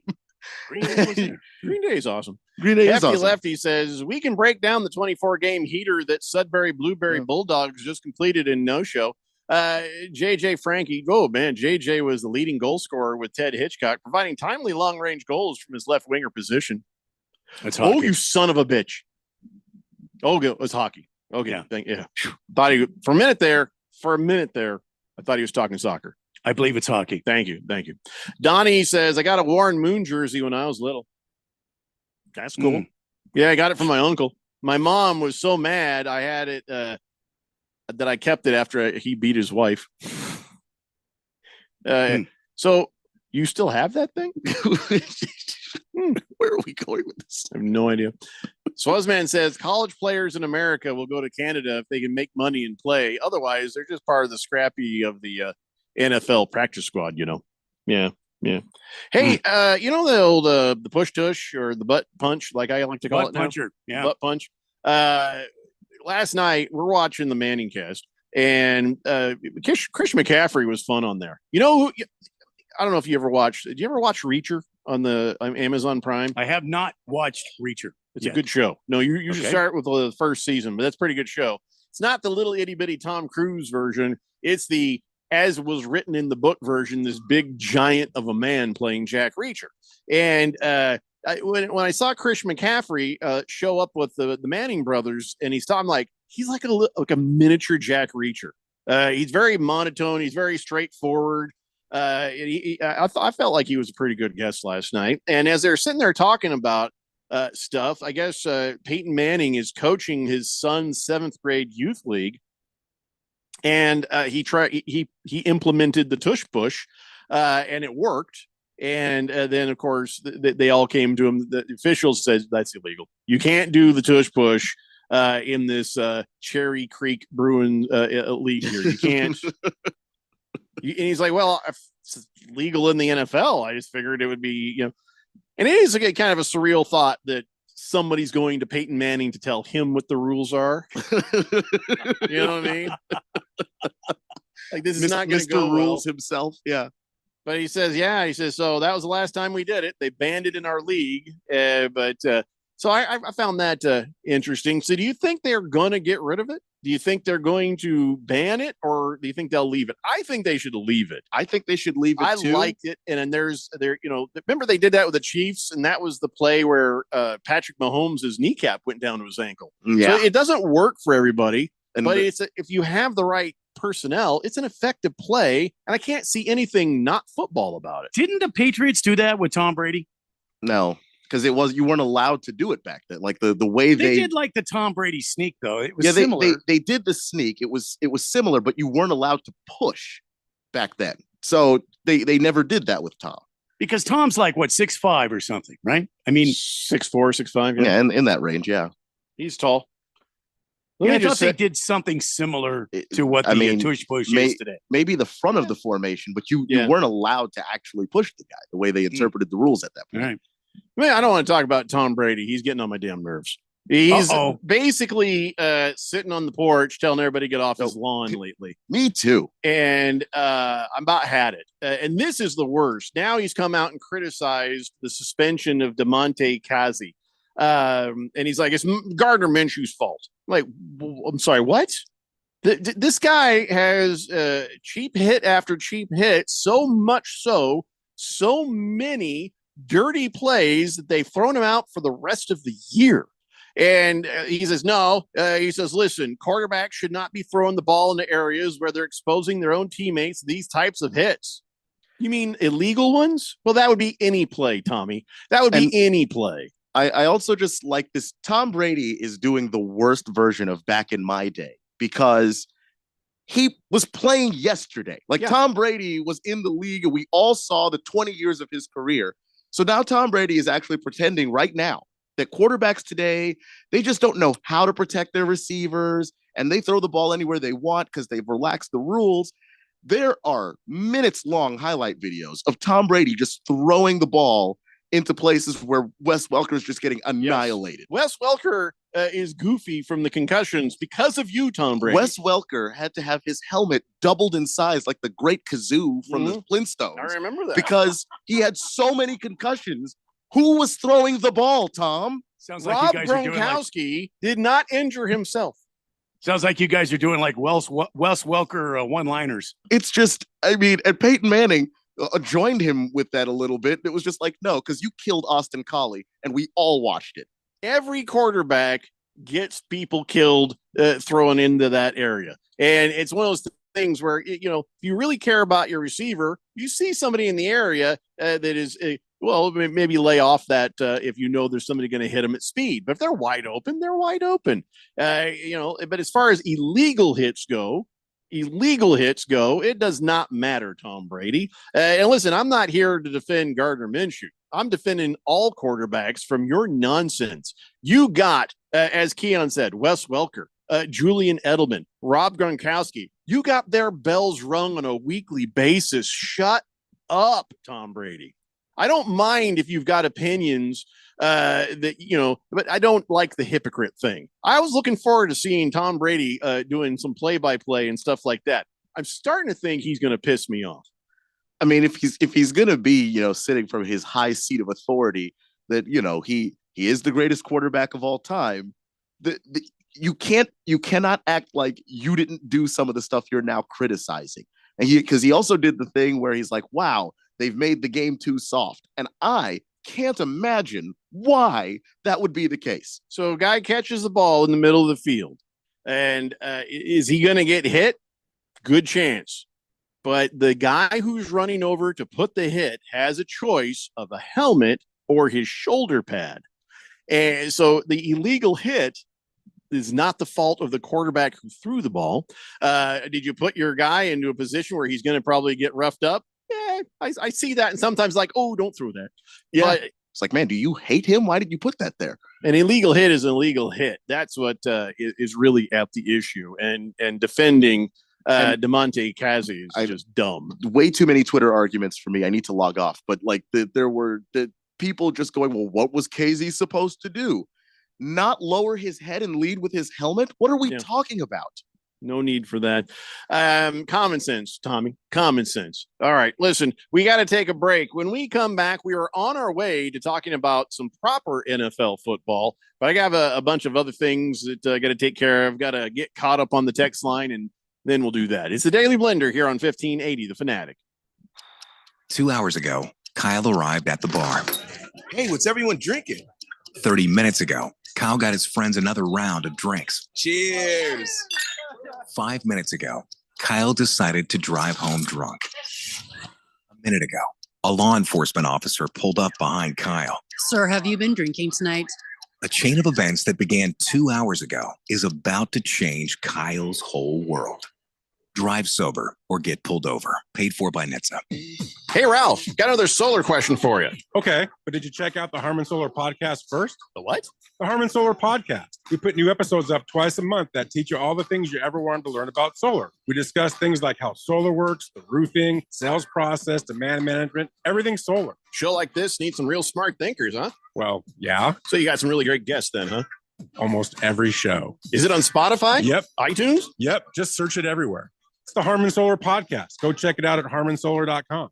iPhone 15 Pro on Verizon. It's your last chance to trade in any iPhone in any condition for the new iPhone 15 Pro with titanium and iPad and Apple Watch SE, all on us with Unlimited Ultimate. Act now. Visit Verizon.com. iPhone requires Unlimited Ultimate plan first. Service plan required for iPad and Apple Watch. $999.99 device payment or full retail purchase with new smartphone line required first. Less $1,000 trade-in/promo credit. Up to $459.99 device payment purchase with new line on eligible plan required per Apple Watch or iPad. Less up to $459.99 promo credit per device applied. 0% APR. Additional terms and conditions apply. Can I open it now? I think you've waited long enough. Yeah, go for it, kiddo. I already have this baseball cap. Not this one. Look a little closer, sweetheart. It's signed? Yeah, buddy. I can't believe it. Do you still have that card all these years later? Do you have trading cards that's been sitting in a box for decades? Scottsdale Cards is who you want to call first. The Valley's card, comic book, and collectibles expert since 1989. Scottsdale Cards is your source to sell your trading cards and other collectibles, including those comic books you've been doing nothing with. We are always interested in buying your vintage sports cards and comic books, certified autographs, memorabilia, and collectibles. So what collectibles do you have stored away? They could be worth thousands. Call or text 480-419-2990. That's 480-419-2990. Or go to ScottsdaleCards.com. That's ScottsdaleCards.com. Or search Scottsdale Cards on your mobile phone today. 80% of youth in Arizona don't drink, smoke, or use drugs. Want to know the reason why? It's you. Kids say not disappointing their parents is one of the main reasons they choose not to drink or use drugs. Visit TalkNowAZ.com. Because while you might worry you aren't getting through, you are. Keep it up and stay up to date about the latest Arizona drug trends at TalkNowAZ.com. This message is sponsored by the Substance Abuse Coalition Leaders of Arizona. Before becoming a professional announcer, I took the announcer oath, which forbids me from misleading listeners. Just wrap your heads around the reality of that. That means I speak the truth when I say you can listen to us on your smart speaker. Just say, listen to 1580 The Fanatic.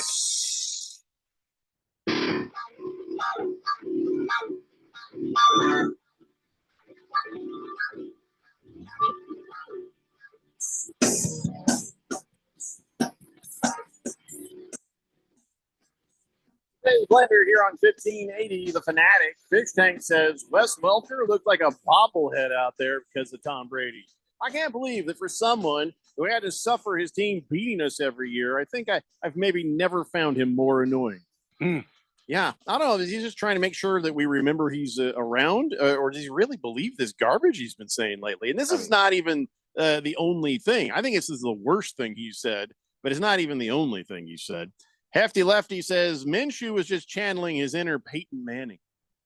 Yeah, he was just imagining Michael Pittman was Austin Collie, just right there in the middle of the field before. Yeah, he got Austin Collie killed and a couple of hospital balls over the middle there. Austin Collie's career ended because Peyton Manning was throwing those balls over the middle of the field, and he expected those guys to stand on business and catch those passes. So when you talk about, the receiver should defend himself, I've seen a lot of people blaming Michael Pittman for his own concussion, which is just blowing my mind. Like, this whole thing has just made me mad because I'm just trying to figure out if we're watching the same game. But there are just a group of people right now who really think KZ did nothing wrong. Minshew and Pittman are the reasons why Pittman got hurt. And I'm like, he has to go for that catch, obviously, because there's no way he could go back to his coach and go, look, I saw KZ and I just laid off it. Like, that's not going to work. I want to live. And Minshew didn't throw a good ball there, but KZ doesn't have to lower the helmet and hit him in his head. Just plain and simple, and acting like there was no other action he could have taken. You know, he couldn't have led with his hands and tried to make a play on the ball. He couldn't have, like Jeffrey said, used his shoulder to try and at least use another part of his body where he can see the person and not blindside him. Like, this is the stuff we're trying to get away from. Mr. Wilbur says, can we continue the conversation about the Sex FL, please? Is it rated R or NC-17? No, we're not doing that anymore. We're not going to do that. And Moist One, I can't read that. But I thought the exact same thing. I feel like it happens once or twice a week. Oh, the Moist One sent a text. Oh, nope, can't read it. Well, here's the way I get around it. The way he asked me doesn't work. But when I'm watching that Jack Reacher, I just want somebody to walk in and say, hey, is Jack Reacher around? Have you seen him? Is Jack Reacher around? See, then you know it's like, oh, okay. Sounds. Cardinal Art says, you know what Brady is starting to sound like? You know what Tom Brady is starting to sound like? An NFL owner. Oh my God, he's right. Oh my God, he's right. If I'm not mistaken, he is an NFL owner. He's not so fast. Well, that's true. Has not been voted on, has not been approved, and likely they're going to reject it at this current price point. Mark Davis is just giving him a bit of a steal. Some say a 75% discount. So Tom Brady's probably going to get less of, or he's going to pay more of. The way it's right now is not going to stand. So at this moment, he is not currently part or any kind of an NFL owner. Wow. 888-368-1580. Hey, I don't want to let this show get away from us. It seems like it has. Before we talk about an amazing event. Two of my favorite things happened at the Staples Center. I know they don't call it the state. No, Randy, I'm not giving a prize. What are you doing? I'm sorry. I thought you were. Yeah. Although the timing of your fanfare is perfect for this because it's wrong.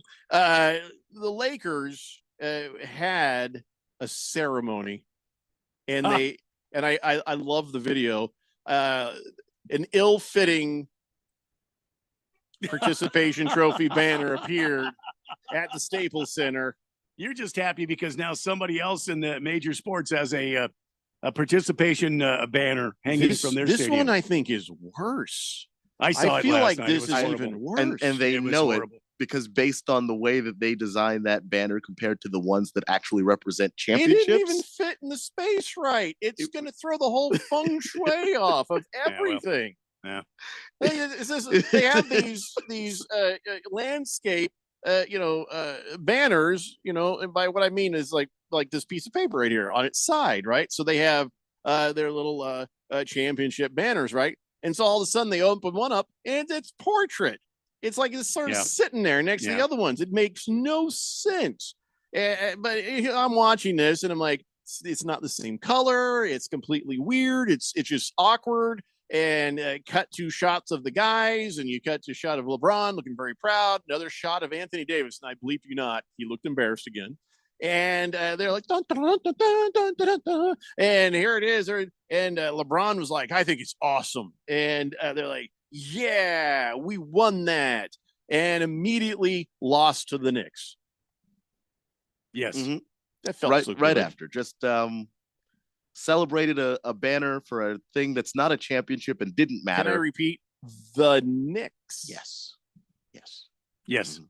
By 10 points, I think. And then LeBron has the nerve to come out and say, well, the Lakers now 1-3 since winning the in-season tournament. He's like, man, I don't know, man. It's tough. It's a tough tournament. Have you seen Indiana's record since Vegas? Oh, my God. Oh, so tough. Oh my God, LeBron. Are you seriously blaming your fact you're 1-3 right now since that tournament on how hard the tournament was? Shame on you. But I love every minute of it. Makes me embarrassed to watch basketball because that is. He can't say that with a straight face. Jeffrey, can I, Jeffrey? Oh, Jeffrey, yes, you can. Can I? Yes, you can. Burn in hell, Lakers. Something knocks you out again. Won't be in the postseason, but something knocks you out again. Something knocks you out, so burn in hell. Yes. Man, what an amazing chain of events. They show that horrible banner, and they have this ceremony, and then they lose to the Knicks the same night, and then LeBron's like, "Well, this is such a hard tournament. I don't know." Team's really tired right now. Oh, After giving all it's our not all, just us. Look at them Pacers over there. My God. after winning our all, giving our all in this a very important in-season tournament. You know, he has to say that though, right? You know, he's trying. He's not just saying that because he's on the Lakers or he's LeBron James, the face of the NBA. He's saying that because he wants an NBA franchise, and he's kissing ass. Donnie says, I know damn well Jeffrey and every Suns fan would be celebrating had they won the in-season tourney with a no. That's the thing. I'd be against it. We've been mocking the in-season tournament since before the season began. I honestly thought when before the season began, we were probably going to just waltz right through that thing and win it. And I was against hanging a banner then, and I'd be against hanging a banner now. It has nothing to do with the fact the Lakers won it. I just didn't care about it. I never did. With the Suns, well, if the NBA says you gotta, but I'd be against it. I'd be mocking it just as much as not as much because I love the Suns, but I'd still be mocking the hanging of the banner like I mock my Colts for hanging that other stupid participation trophy banner. And the thing is, we've been mocking the tournament itself since before the season. So there's no way you could draw that conclusion from anything said on this show. Johnny just likes to talk. Hefty Lefty says, I told you the league is quietly making them hang the banner. Team is doing everything possible to make it not the same thing as a real championship. Jeannie didn't say anything about it. There were no players addressing the crowd about it before the game. Oh, yeah, by the way, I'll add this. Adam Silver didn't even show up for this. He just got a phone and says, hang the banner, click. Even he doesn't care. Darvin Ham was saying the stuff that you have to say. He was just like, well, we're glad to have it because obviously it's going to be around for a while. Like he didn't sound thrilled for a guy that said that he was thrilled. He didn't sound thrilled. Anthony Davis has the right instinct, and that is to be embarrassed. If that was happening, Donnie, with the Suns, I would be embarrassed. Because guess what? I've got experience being embarrassed because I was embarrassed when the Colts hung a division championship banner. And he works with me. That's also true. Kyle G says, wait, what? The in-season tourney happened? Man, I don't feel like I missed anything. I thought it was regular season games. So how are they worn out from it? Good point, Kyle G. They're supposed to be regular season games. The championship game technically doesn't count. So none of those stats. I thought you said all of them count. So now that game don't count? I thought that they did, but the championship game played in Vegas is just basically an exhibition game they decided to have in the month of November. Please. I still hate this. I still hate this. The more you have to explain it, the dumber it gets. Big George says this is amazing. Ralph complains about other teams putting up conference championship banners, division title banners. Yet his illustrious Lakers put up a pointless in-season tournament banner in the rafters. What a joke. But then he would say, but look at all the real ones we have. And, we were giving him crap about the Dodgers, and he said that there too. So, he would probably say something like, I'm surprised there's room in the arena, that's a good one. To hang a banner of this magnitude. Can I just say it is hurtful. that our sports here in Arizona are so damn bad all the time. That is hurtful. Because when he says that, I don't really have an argument. I just don't. I'm like, thank God my Colts have won some Super Bowls. Because outside of that and the Diamondbacks home World Series win. World Series championship. Yeah. That one. We ain't got crap here, man. We ain't got crap. Oh, when you say it like that, it's so much more hurtful than it needs to be. That's what I'm thinking. Every time he starts talking that crap, and I'm just smile and I just try to move on to the next thing. But and I'm not going to wait 18 more years. We'd have to win for like 18 years every year. How about the Mercury? I could tell them to shut the hell up. Mercury's got 4, and then the Rattlers, they've got 5. That's 9 combined. And then you add the Diamondbacks, that's 10. We have 10 world championships in this state. Ralph, sit down. Yeah, you sure told him. See what I mean? I'm going to Yeah. drop that on him next time he's on the show. I wish you wouldn't. And he I- stops I- and I he wish starts you saying wouldn't, that too. stuff. Like, we've got 10 world champ. What are you talking about, Ralph? Maybe not. Not Then as I'll name effective them as all you off. think And it I'll, is. I'll tell him, sit down. Like that. Yeah, I don't really think that's got the punch you think it has. No, I think it does. Where's number one Rattlers fan when I need him? Tell you what, I'm gonna be off for a few days. You go ahead and try that when I'm not here. Sit down, Ralph. I'll tell him. I'll tell him. Yeah, all right. That's no, you know, I'm gonna be gone for a few days. You go right ahead. I will. Get that done on Thursday. Damn right I will. Sounds good. Sit down. Mr. Wilbur says, please get a photo of Ralph wearing his in-season tournament championship T-shirt. I'm sure he'll have one. Oh, if he doesn't have one, we need to buy him one. Yeah. I agree. Let's look into that. I'm not even kidding. I think that'd be amazing. Well, we didn't get nearly enough done in this hour or the last hour. I still have some stuff to talk about before we can even talk about real NFL stuff. So stop distracting me, everybody. When we come back, we'll try to do all of it. We'll get it done. It's the Daily Blender here on 1580, The Fanatic.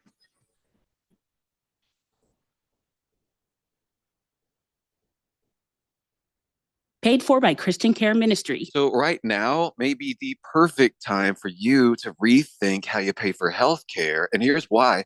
Not only is it open enrollment for a lot of people, it's also a time you can join MediShare and save even more than usual. For many families, switching to MediShare saves about $500 a month, which is a game changer for a lot of people. And what's more, they like it. MediShare has double the member satisfaction rate compared to health insurance. Double. MediShare is a proven thing, too, for over 30 years. It's a Christian community of more than 400,000 members. And here's the thing. If you join before December 30th and you mention the promo code SHARE, you'll get another 10% off all of 2024. That's 12 months of savings. So I'll give you the number here in a second, but call. You'll get a price within 2 minutes. And again, the deadline is December 30th. So call now. You'll save even more. Here's the number, 855-51-BIBLE. That's 855-51-BIBLE, 855-51-BIBLE. One of the most common questions people ask is if they can still afford to retire on $1 million or $2 million anymore. With stocks near all-time highs and bonds at all-time lows, it's actually a great question. 2008 taught millions of retiring engineers, teachers, and other professionals a costly lesson that years of market gains can be wiped out in just weeks of market losses. Not a problem if you're 30 years old with a few decades to make it back, but not if you are in retirement or almost there. I like to follow the 30-50-70 rule. The closer you are to 50 or 70, then at least 30 to 50% of your money should be kept safe at all times, like in an uncapped, principal secure, next generation annuity. Come and see why. Call leading annuity authority Steve Jurich now at 480-902-3333. Guarantees rely on the financial strength of the insurer, so compare with Steve. Call 480-902-3333 and visit IQannuity.com. We are so busy. I don't even have time to head to the studio to record this. Hi, Diamond Dave from Desert Hotel Diamond. Maybe you waited too long. Maybe you've been busy too, but we've got you. We're known for custom, but we've still got a great selection of diamond gifts here and ready to go. 2-carat total weight cultivated diamond earrings retail $7,500. Yours for only $2,590. 4-carat total weight tennis bracelet and cultivated retail over $10,000. Yours for $2,990. 1-carat total weight natural mined earrings retail $3,400 for only $1,699. A 27.52-carat cultivated tennis necklace that retails for $40,000 for only $20,900. And we've even got a massive 29.93-carat tennis bracelet and cultivated for $29,900. So from $1,700 to $100,000 and everything in between. We've got the perfect holiday diamond gift ready for you to make her holiday shine. Call Diamond Dave at 480-397-2450 or follow him on Instagram at Diamond Dave, KANTOR. KQFN Tempe. Also transmitting on K25CD Phoenix at 99.3 FM. And K24EU Fountain Hills at 95.9 FM. It's time for the third hour. Quiet, people, settle down. because it's time. For what? Showtime. When does it start? Right now. 3, 2, 1. Let's get on with the show. Let's do it.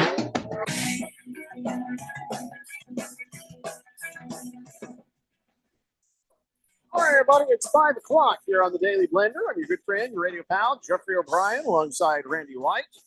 Got Keon Rose in the control room, and you guys are on the Fanatic text line, 888-368-1580, as we broadcast live from the Harmon Solar Studios in Scottsdale.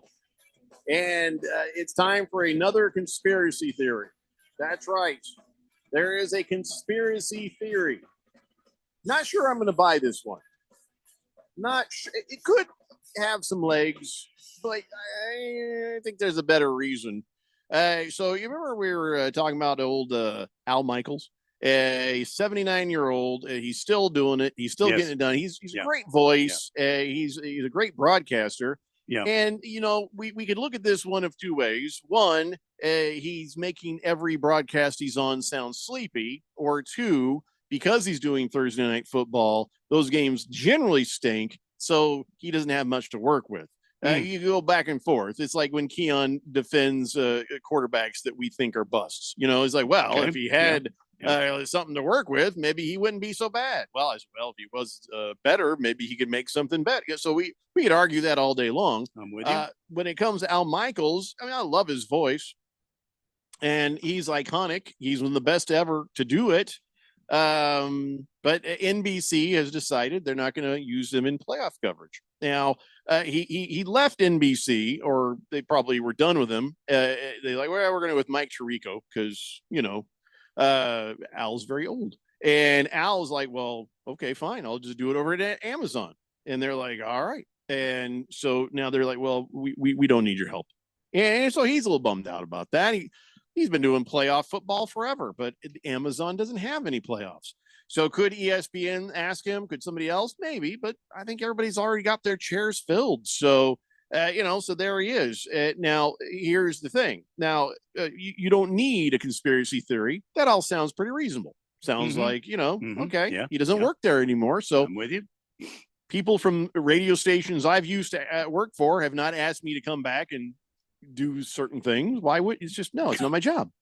And I actually know they did once. There's one guy I quit this radio station and he's like, can you come back and take care of I mean, no, I don't work there. I gave you the keys to a perfectly working radio station and leave me alone. And I'll give you money. No, thank you. Anyway, so Al Michaels will not be doing it. But then there is the conspiracy theory that's just popped up. Remember when Taylor Swift first started going to the Chiefs games? Yes. Well, there was a game, one of the Chiefs games on Thursday Night Football. Yes. And Al Michaels was kind of annoyed with the whole focus on Taylor Swift thing, right? And so he goes on air and he says, well, what we're going to do tonight, everything in moderation. He's just like letting everybody know the expectations. They said, listen, our crew talked about this morning. You can't make a sideshow the show. So he says the vast majority of this audience is tuning in to watch a football game. And there's people, I don't know how many, could be a sizable number, but it's certainly not a majority, that if you train the camera on Taylor Swift all night long, they'd be satisfied with that. Well, that's not what we're going to do. All right, that's all reasonable enough, making the point. We might cut away now and then to Taylor Swift, but it's not going to be just Taylor. Well, people got mad that he called her a sideshow. And to say sideshow was a huge insult to all the Swifties. And then the NFL's like, because they've been bending over backwards, kissing the hiney of all these little Swifties out there, right? And so they're like, we can't have him on the playoffs because then the Swifties won't tune in. Hey, the Swifties ain't going to tune in because the Chiefs ain't going to go far the way they're playing, to be honest. But back to this, that's the conspiracy theory. So is Al Michaels not doing a game because, well, you mean, has he been outed? I don't think so. Has he been outed because of his comments about Swift? Well, he was on air. He said these things on the broadcast. So well, I know. That's just what I'm saying. Is he outed now because the executives don't trust him? He's a happily married man. I don't. No, I think he's out. No, I'm not saying that. Is he blacklisted then? No. That's the thing. I don't know. I don't think so. Is it just what I explained earlier, or is it because of the Taylor Swift thing? Because do you think that because Taylor Swift is not actually like working with her fan base. So if Travis Kelce plays in a game and she wants to go see Travis Kelce, are the Swifties not going to watch their god basically because Al Michaels is doing the game? They might complain about it. They might go on social media and do the Swiftie thing that, where they're, complaining about whatever it is that anybody says about Taylor Swift, but they're still going to watch. So I don't think that that's the reason why. I think this is the situation. I think Al Michaels, towards the end of his period there at NBC, he got into a bit of an argument with the NBC executives. Al Michaels, being Al Michaels, wants to do things his way, and the NBC executives wanted him to do things differently. He did not agree with that, and they had sort of a spat going. So when his contract was up, they let him fly. Yeah, and now they're not going to bring him back. I think it's as simple as that. Or NBC wasn't happy with Al Michaels calling Taylor Swift a sideshow, and it was wanting to cater to Taylor Swift's audience. But I think that's what I'm talking about. I mean, Al wanted to do what Al wanted to do. Jeffrey, I'm on Al's side. You know, Jeffrey, you've been in this business long enough. I mean, you have a certain genre that you're broadcasting to, and you become very aware of your audience and these executives. We have an audience and console. Oh yeah, the fourth dimension. Fourth dimension's our audience. Yeah. You have these executives that come in and think they know better, and they try to get you to do things differently, and because of your ego, you feel like, I'm not going to do that. Doesn't fit what I'm trying to do here. And so I think NBC and Al Michaels got into a rift, and they're not going to bring him back because of that. I think it's that simple. I don't really have an ego about this sort of thing. I just do what I want. Is that the same thing? that sound you just like I don't really have an ego, and then you just like described what having an ego is. Definition of what I just said. Because if they're not going to let you do what you want, you're going to go somewhere else and do what you want. Well, and I think that Al Michaels. It's not even about ego. It's just about I'm right, they're wrong. Yeah, that's what it is. That's what that is. And there it is. Hate to break it to you. Fourth Dimension wonders why we're not on CBS National. Okay. The Jet says, "Holy crap! I feel like I haven't texted with you guys in years. How are you all doing? Has anything changed with the show? Your lives? I'm here if you need anything. Just reach out." I got the skin tag on my back, Jet. Mm-hmm. It's only been 6 days, Jet. You texted in 6 days ago. But has he just been not listening in that 6 day window? Oddly, I am going to go see the dermatologist. Days, I'll be honest, an awful lot has happened. Well, true. that we don't talk about on there. Big George says, Jeffrey, I love your story about working for, and he actually names the guy. George has been a listener of mine since the early 2000s. And I don't know how he knows all this stuff, but he just named the owner of the radio station. And that's the exact guy who did call me, George. That's the exact guy who did call me and beg me for help. And I said, no. He says, I don't believe the Al Michaels conspiracy theory, though. Aliens and ghosts, I can believe that, but not the Al Michaels conspiracy theory. He got into a rift with the NBC uppity ups. Why not both? Could be both. I mean, it just doesn't impact the game at all. If Taylor Swift is going to be on screen, the Swifties are showing up whether Al Michaels insults them the entire game or not. Keon, Jeffrey and I were. I want that job so bad. we were on a morning. I show want together. you to have that job. And the GM there, he would always get on our case because we were maybe a bit. He was convinced that I was certifiably insane. Because the things I would say to him in the hallways and in his office. Yeah, he thought we were crazy. He didn't have an ability to understand things that are absurd or sarcastic. Yeah. Yeah. He thought we were crazy. He absolutely convinced. He was continuously calling us into his office. Oh, no. Randy, Jeffrey. Oh, no. Randy, Jeffrey, can you guys come into my office after the show? I even said one time, I actually did. You don't want that. Mike, are you really sure you don't want that again? This is the guy who didn't understand absurdity or sarcasm on the air. We did this bit. Randy played some squealing tires, and I was out making a run with the music van and to deliver donuts, part of a contest we were doing. And we pretended like I was doing donuts in their parking lot. So he's playing the sound effect a little bit low, so you could kind of almost believable. And I'm like, woo! And we're just playing this thing up. And he lost his mind. With the insurance. Oh, my God. He really thought I was doing God. And when I tried to tell him that was all made up, he didn't believe us.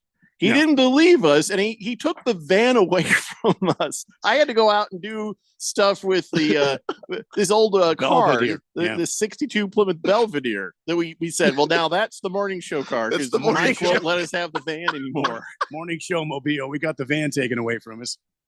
We got thrown out of a restaurant. We got thrown out of a restaurant. We were doing a breakfast remote. They didn't want us to come back. But it was, listen, the listeners were on our side, and that's all that mattered. So anyway, why did we get on that? I don't know. 888-368. Big George apparently has the deepest Michaels. radio knowledge. But yeah, Al Michaels is how we got on that.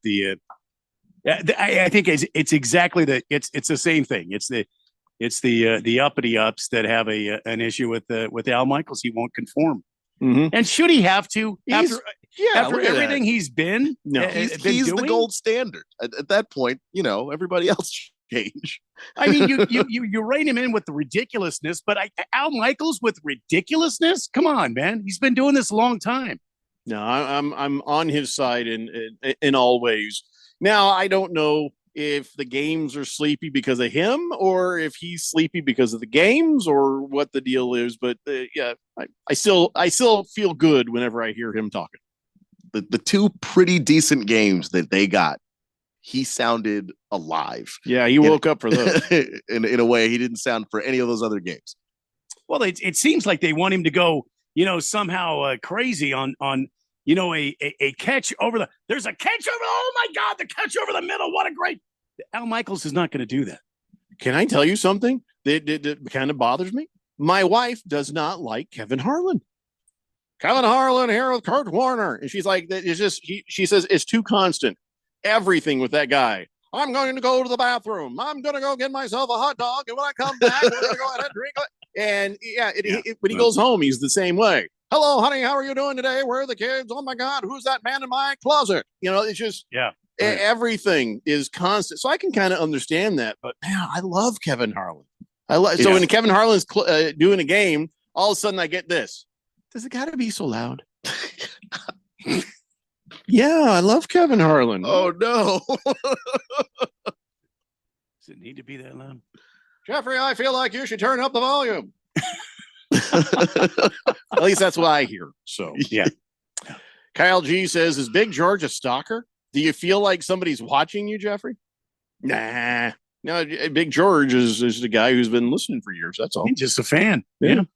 Wilbur says, since Keon won't say Newfoundland, Randy, instead of saying blacklisted, I want to hear you say blackballed. That sounds like maybe you got frostbite. Don't say that. Yeah, I'm not going to say that. No. Mm-mm. Because I think you have a nefarious reason for me to say that. Mm-hmm. Same thing. Blacklisted, blackballed. What is your point, Wilbur? All right, listen, let's move on to the next story here. Lance Armstrong. I guess Speaking of blackball. Yeah, well, ball. I said ball. Yeah. In the singular.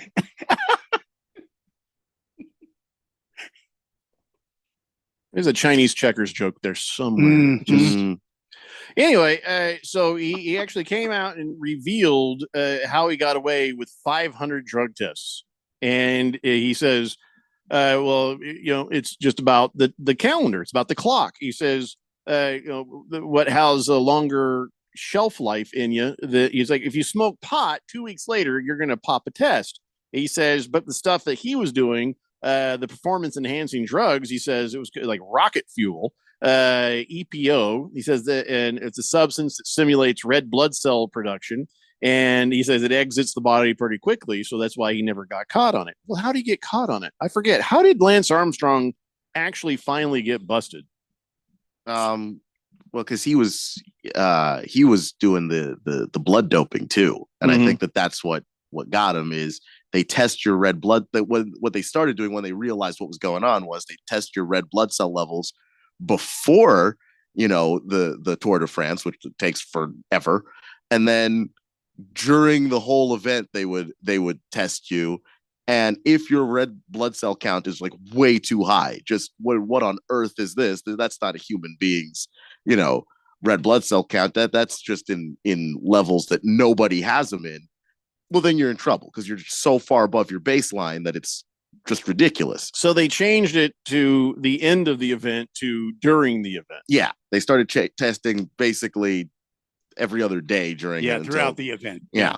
Well, this stuff 20, he says, 20 days and they didn't just catch Lance; they caught a bunch of people. Well, he says the EPO he was on had a 4-hour half-life. It leaves the body pretty quickly, so that's not the same as blood doping.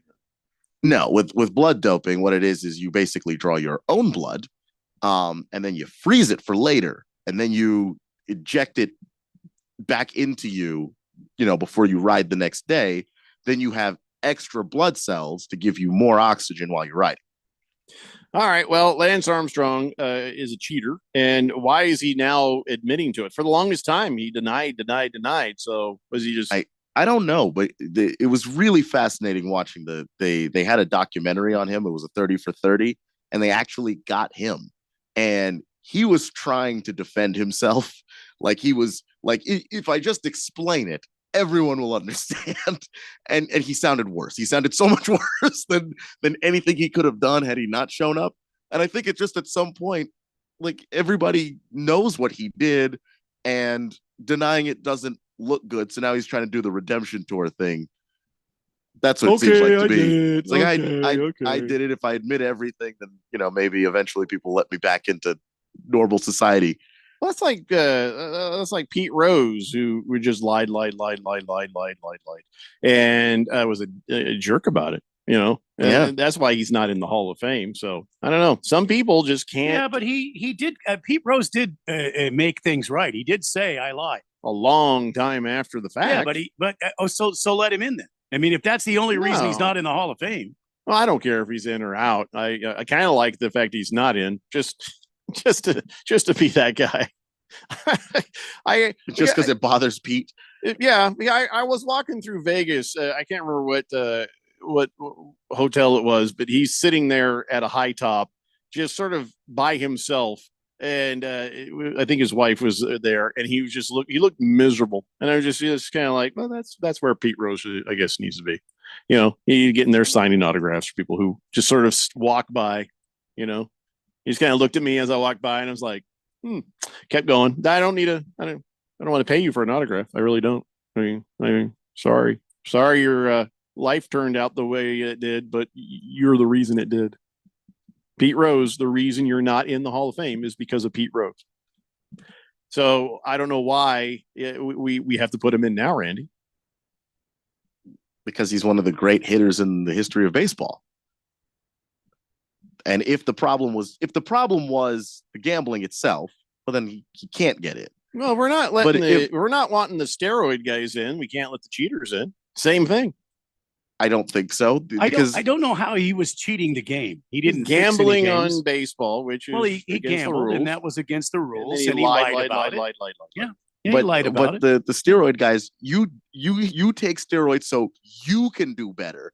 And if everybody else around you is not taking steroids too, you have a clear advantage over all of them. Look, if Barry Bonds comes forward, and you know how I feel about Barry Bonds, and I'm sad and I'm brokenhearted because Barry Bonds was one of the greatest baseball players that I ever personally watched play the game. Now, I haven't seen Shohei Ohtani, so you Shohei Ohtani fans, just relax. I'm going to enjoy watching him, and I hope I get to go to some Diamondback games this year and see him. But the bottom line is, Barry Bonds, all he has to do is admit, in my perspective, he has to admit that he took the steroids, and he won't do it. Yeah. But so until he does that, that's irrelevant. I don't see Admitting doesn't matter when you've already done that, and that's the reason you have the records you have. I think that if you admit to it, then Major League Baseball should make some sort of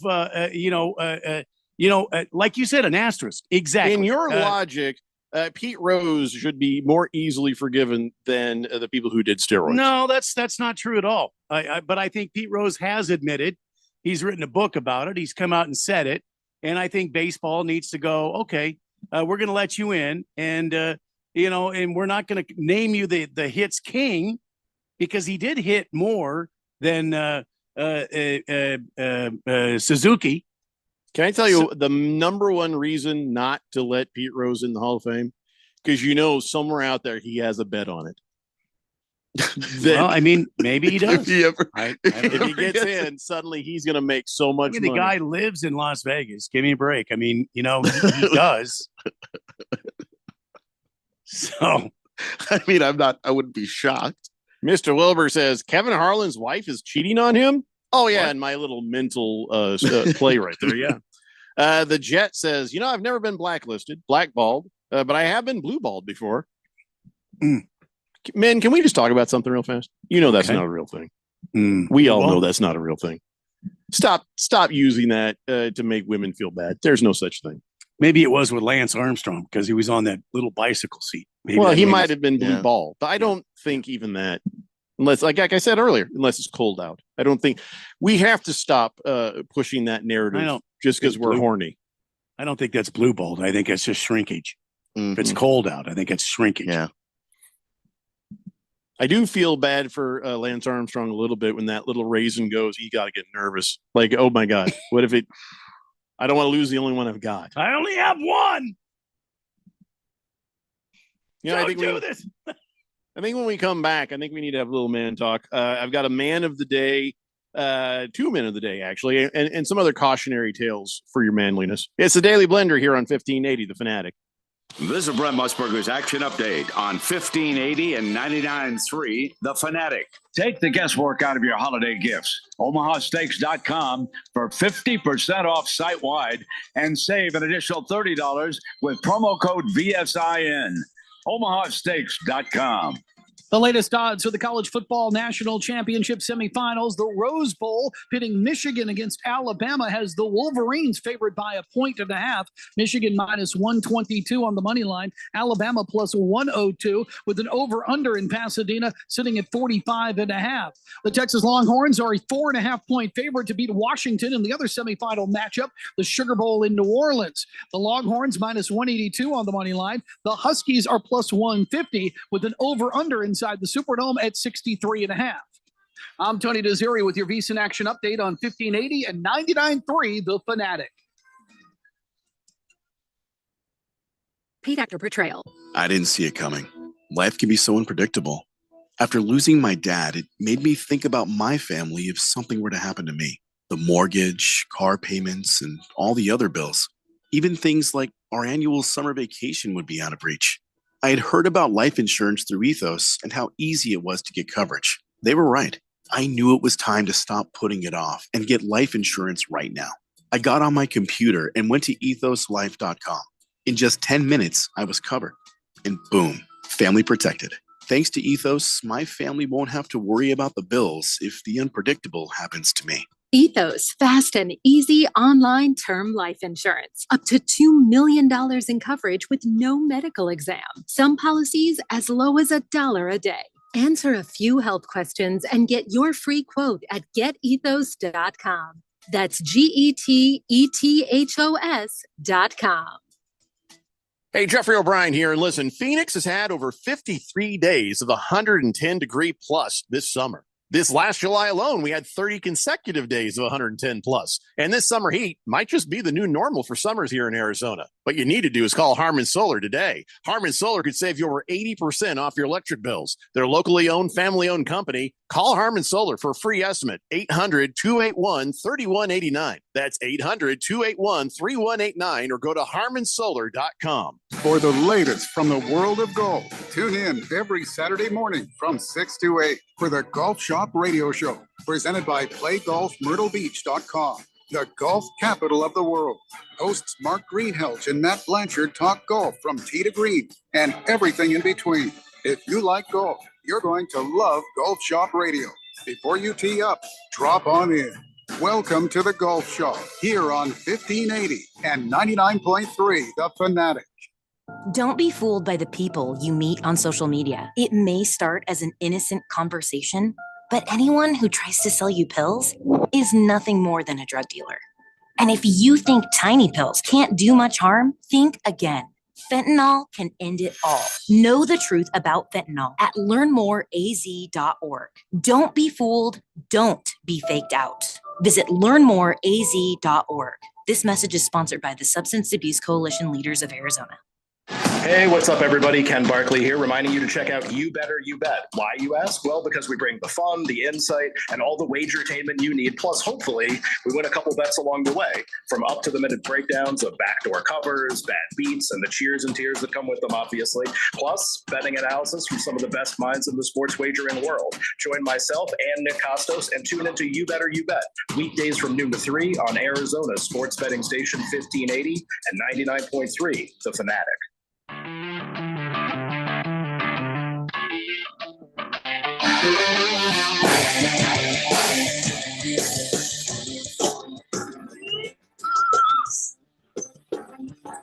Hey, Blender here on 1580, The Fanatic. All right. That's some man talk for you real fast. Going to give you your men of the day. Usually it's man of the day, but today it's men of the day. A couple of best friends, Randy, have done what we were thinking of doing. We just never got a chance to do it.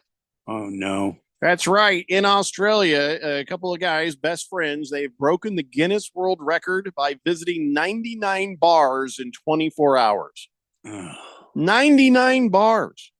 And they went into each bar and had to have a drink. Now, when you're doing that, if you don't want to die, some of those drinks will have to be non-alcoholic or at least alcohol-free versions. And so that's kind of what they did because, again, you don't get to have 99 beers in the wall and not die. So they did it. They made it happen. They went to 99 bars in 24 hours. We've got to do that. I mean, we've got to do like they've done it. How are we going to beat that? Well, we could do that. We were thinking of doing it back when it was 78. We could take a Saturday, and we could get off at 6 o'clock in the morning. We could set this up, and somehow this could benefit some sort of charity. Arizona Sports Angels, for example, and we could go to 110 bars in 24 hours. I was thinking, we could get 80. Because last year, Heinrich de Villas from South Africa claimed the title. He went to 78 taverns. I thought, okay, we could do 80. But now 99, and also they spent $1,000 doing this. Which I'll be honest, that's not as much money as I thought it would cost. I mean, we get Ron to cover that, CRC Broadcasting, the mega corporation, and we work at the world headquarters. We could figure this out. Come on. I'm just saying. I don't know now. I don't know now. This might be one of those unbreakable records. Randy. 110. We can do it. 24 hours, 110. We can do it. And we'll make this, and we'll broadcast live while we're doing it. So, this is interesting. The rules forbid using any private form of transportation, so you have to actually walk. Well, how do you find 99 bars in a walkable area? Well, if you're in Australia, I imagine it's not that hard. They like drinking down there. You have to walk. You can't take one of those bicycles. Can't take any private form of transportation is what it says. Well, then we could take a cab, right? Or a subway or light rail, but we could do that, right? I mean, Killer Rabbit says 110. Let's go. Well, we could do 110. We would have to map this out, and we also have to remember not everything is open the time that we want to do it. So. We've got to contact these places, tell them what's going on, and tell them we're gonna drop in there and get a drink, and then we're gonna move on. And the possibility of the fourth dimension following us around. Phoenix, Scottsdale, Tempe, Mesa, the West Valley is incredible. I mean, I'm sure the fourth dimension will get on board with this, and they'll meet us at all these different places. We can map it out. We could do like a whole thing on a Saturday starting at 6 a.m. until 6 a.m. Monday or Sunday morning. Okay, Randy, there's I think here's a little bit of a speed bump in the plan. What's that? These guys did this in Sydney, all on foot, 27 miles. They walked 27 miles, Randy. I don't see us walking 27. I don't see us walking. Look, man, in Old Town Scottsdale, there's got to be at least 100 bars. I don't think there is. Don't think there is, man. In Old Town Scottsdale, we've got to get with the Radio Ron on this. This could be a bonanza. This could be a ratings bonanza for you and I. We got Keon out there with us. Come on. We've had other ideas that might be better than this one. What about if we do this during spring training? Yeah. Every spring training facility serves beer. Okay, so there's a few. That's not 99 places. We'd have to at least get 100 to break the record. 100 bars, Randy. And then we go to downtown Scottsdale. There's not 100 bars in downtown. I'm telling you, there's got 30. I bet if I looked it up right now, bars in you go ahead, but in Old Town Scottsdale. I really just want to give credit to Harry Kouros and Jake Loiterin for shattering the previous record to get their 99. Got to do this. There's got to be a well. At we should have done 70, it back when the record was going to be 80. 70 some odd bars in Old Town Scottsdale, and then there's got to be another 70 or 100 out by ASU. There's got to be. You're really going to walk 27 miles? I'm telling you right now, we don't need to walk. Yeah. How else are we going to do it? You can't take private transportation. Public transportation. It's the loophole. I don't think that's going to get us there quicker. Keon, I don't think that's going to help. Explain to him about Uber, Keon. That's not public transportation. That's public. That's public transportation. Randy, that's considered private. Oh, public transportation is a bus or a train. That's public. Taxi. That's not public. How many?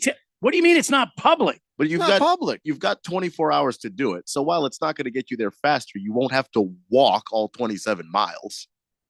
That's what I thought Randy was getting at there. This would have to be very carefully planned. And I don't have the attention span. I'll be honest. We can do this. We could put this. I'm going to leave that with you. We could go 150 bars. You figure it out and let me know.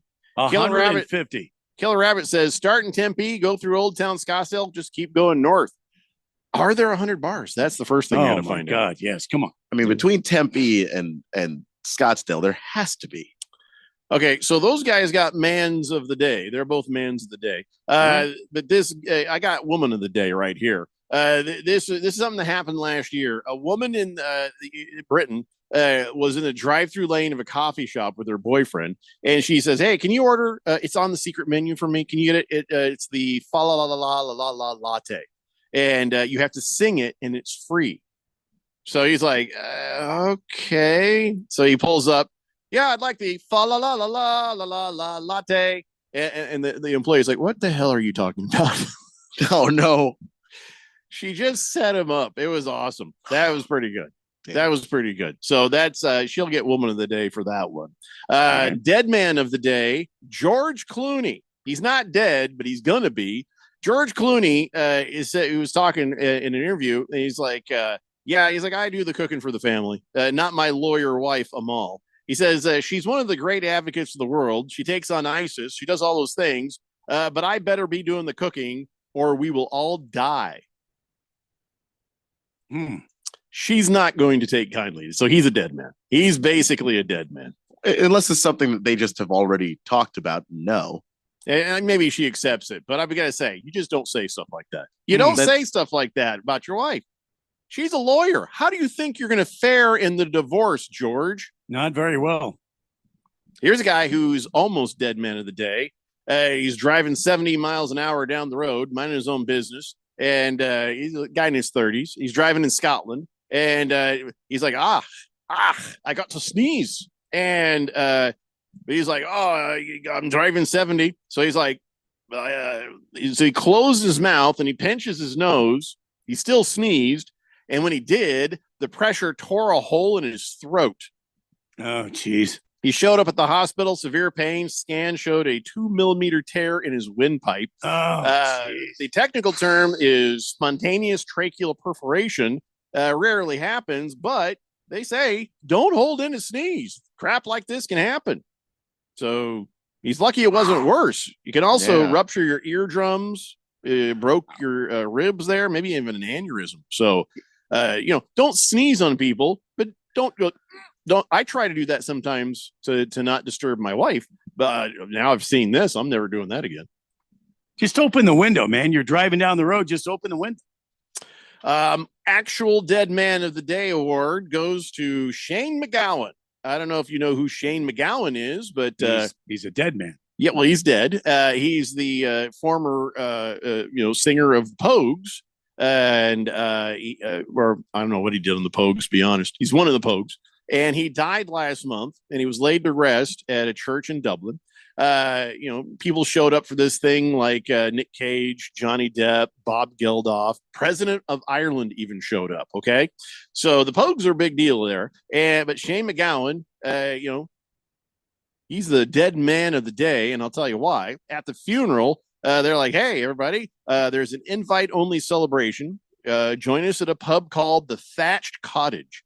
And so the people from the funeral went to the pub afterwards, and they all got to drink for free. Why? Because Shane McGowan, before his death, set aside $12,500 for the tab, and it was Shane's last request. How about that? Dead man of the day. That? Yeah. There you go. That was pretty good of Shane McGowan. I thought for sure you were going to tell me that they propped him up in the bar there somewhere. Oh, that's gross. That's not manly. Manly is buying around for drinks at everybody at the bar, even when you're dead. All right. That was pretty good. Yeah, that's good. Yeah. So, quick question for you here. You like Doritos, Randy? Oh, yeah.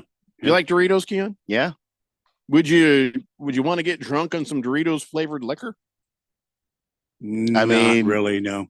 It wouldn't be my first choice, but I also don't have standards. So we should. Well, listen, I don't like flavored whiskey. I don't like flavored beer, but this right here intrigues me.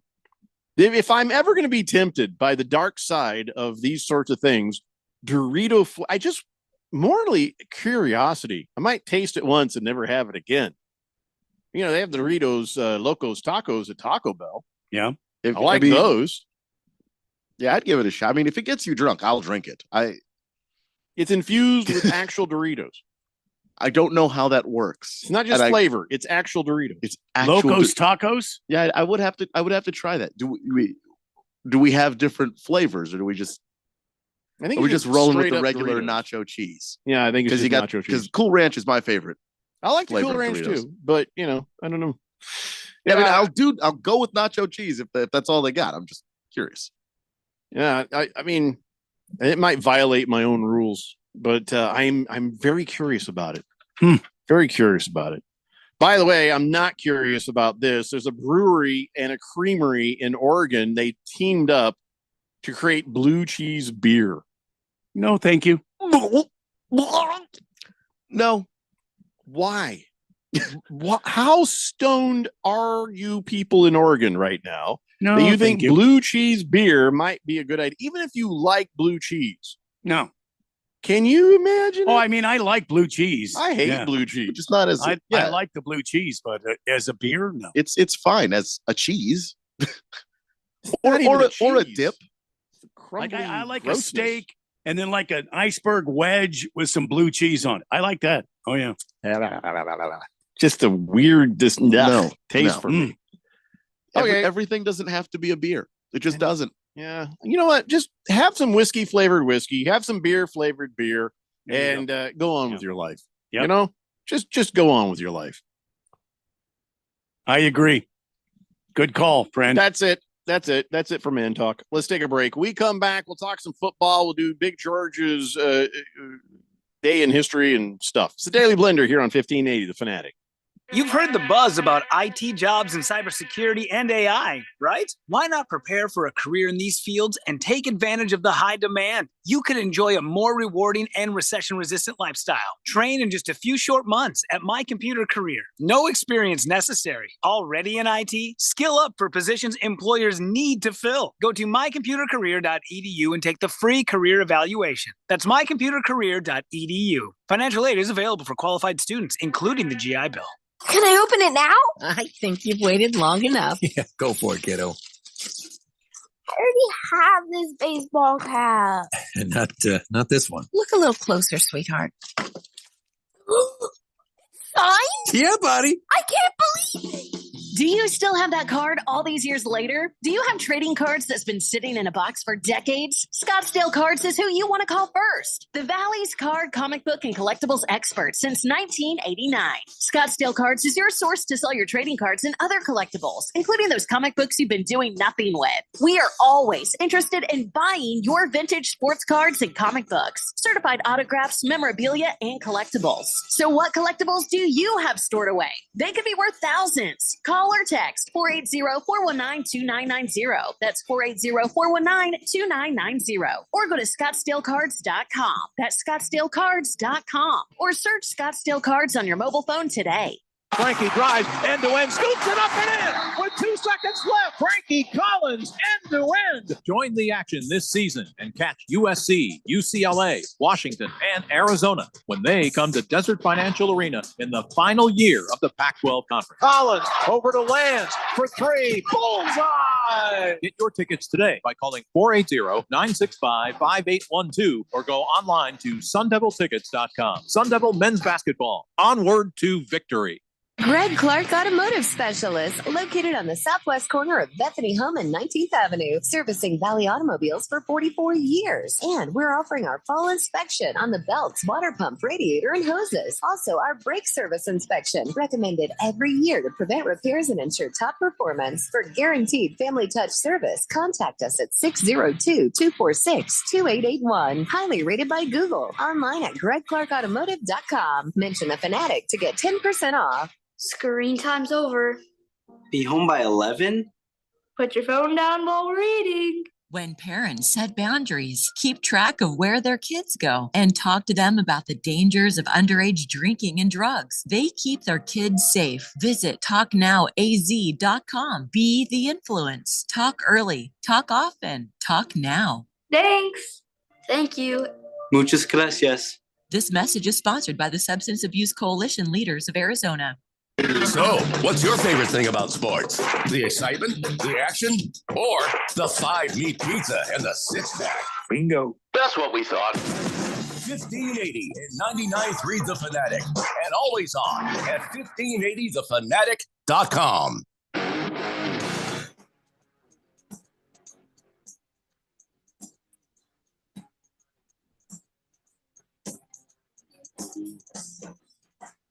David Blender here on 1580 The Fanatic. Hey, I just saw that Tiger Woods might not have a Nike sponsorship anymore. Can you believe that? Why not? Why? Well, he's up for his 10 years. He was at the tail end of a 10-year deal that he was signed back in 2013. So, there's word on the street. Maybe he will no longer have the Nike swoosh on him anymore, which makes sense. If you're Nike, you're like, they have lifetime endorsement deals. I guess they didn't have that with Tiger. Tiger's not really golfing. You know what I'm saying? After that injury, he's not playing a lot. He did play in the PNC Father-Son challenge over the weekend. Which, by the way, when he did, he was not wearing Nike shoes. He was wearing he's got to be wearing these special shoes, these FootJoy golf shoes.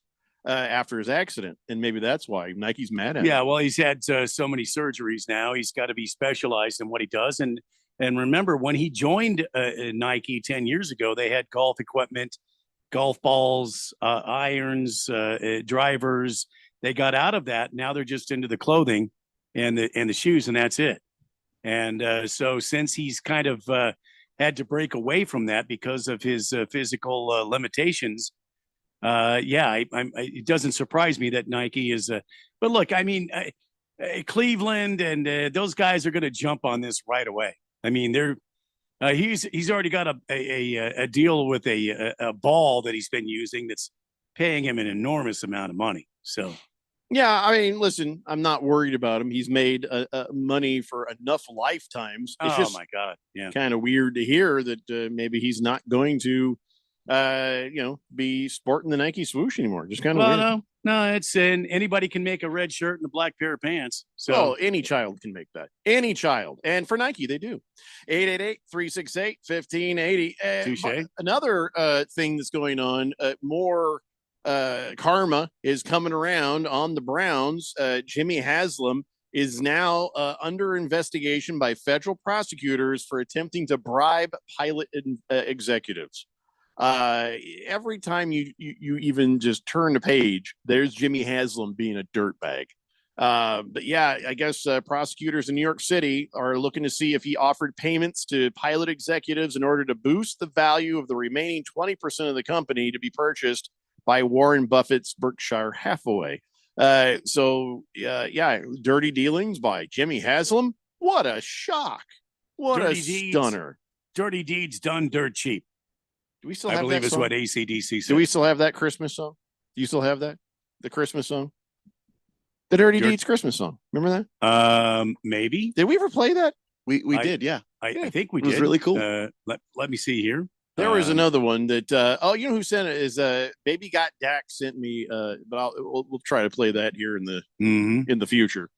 By the way, here's the yes. AC/DC. Yes, I have that. I'm glad you have it. And you want me to play it now? Well, why wouldn't you just hit it? You're always trying to play Christmas music. He's giving you the blues. You wanna try to live a monotonous bed. That's what you gotta do. Pick up the phone. I'm always home. Call me anytime. Just say 3624366. Hey, I need a life to find. Dirty deeds, got that drink. Dirty deeds. I could carol this.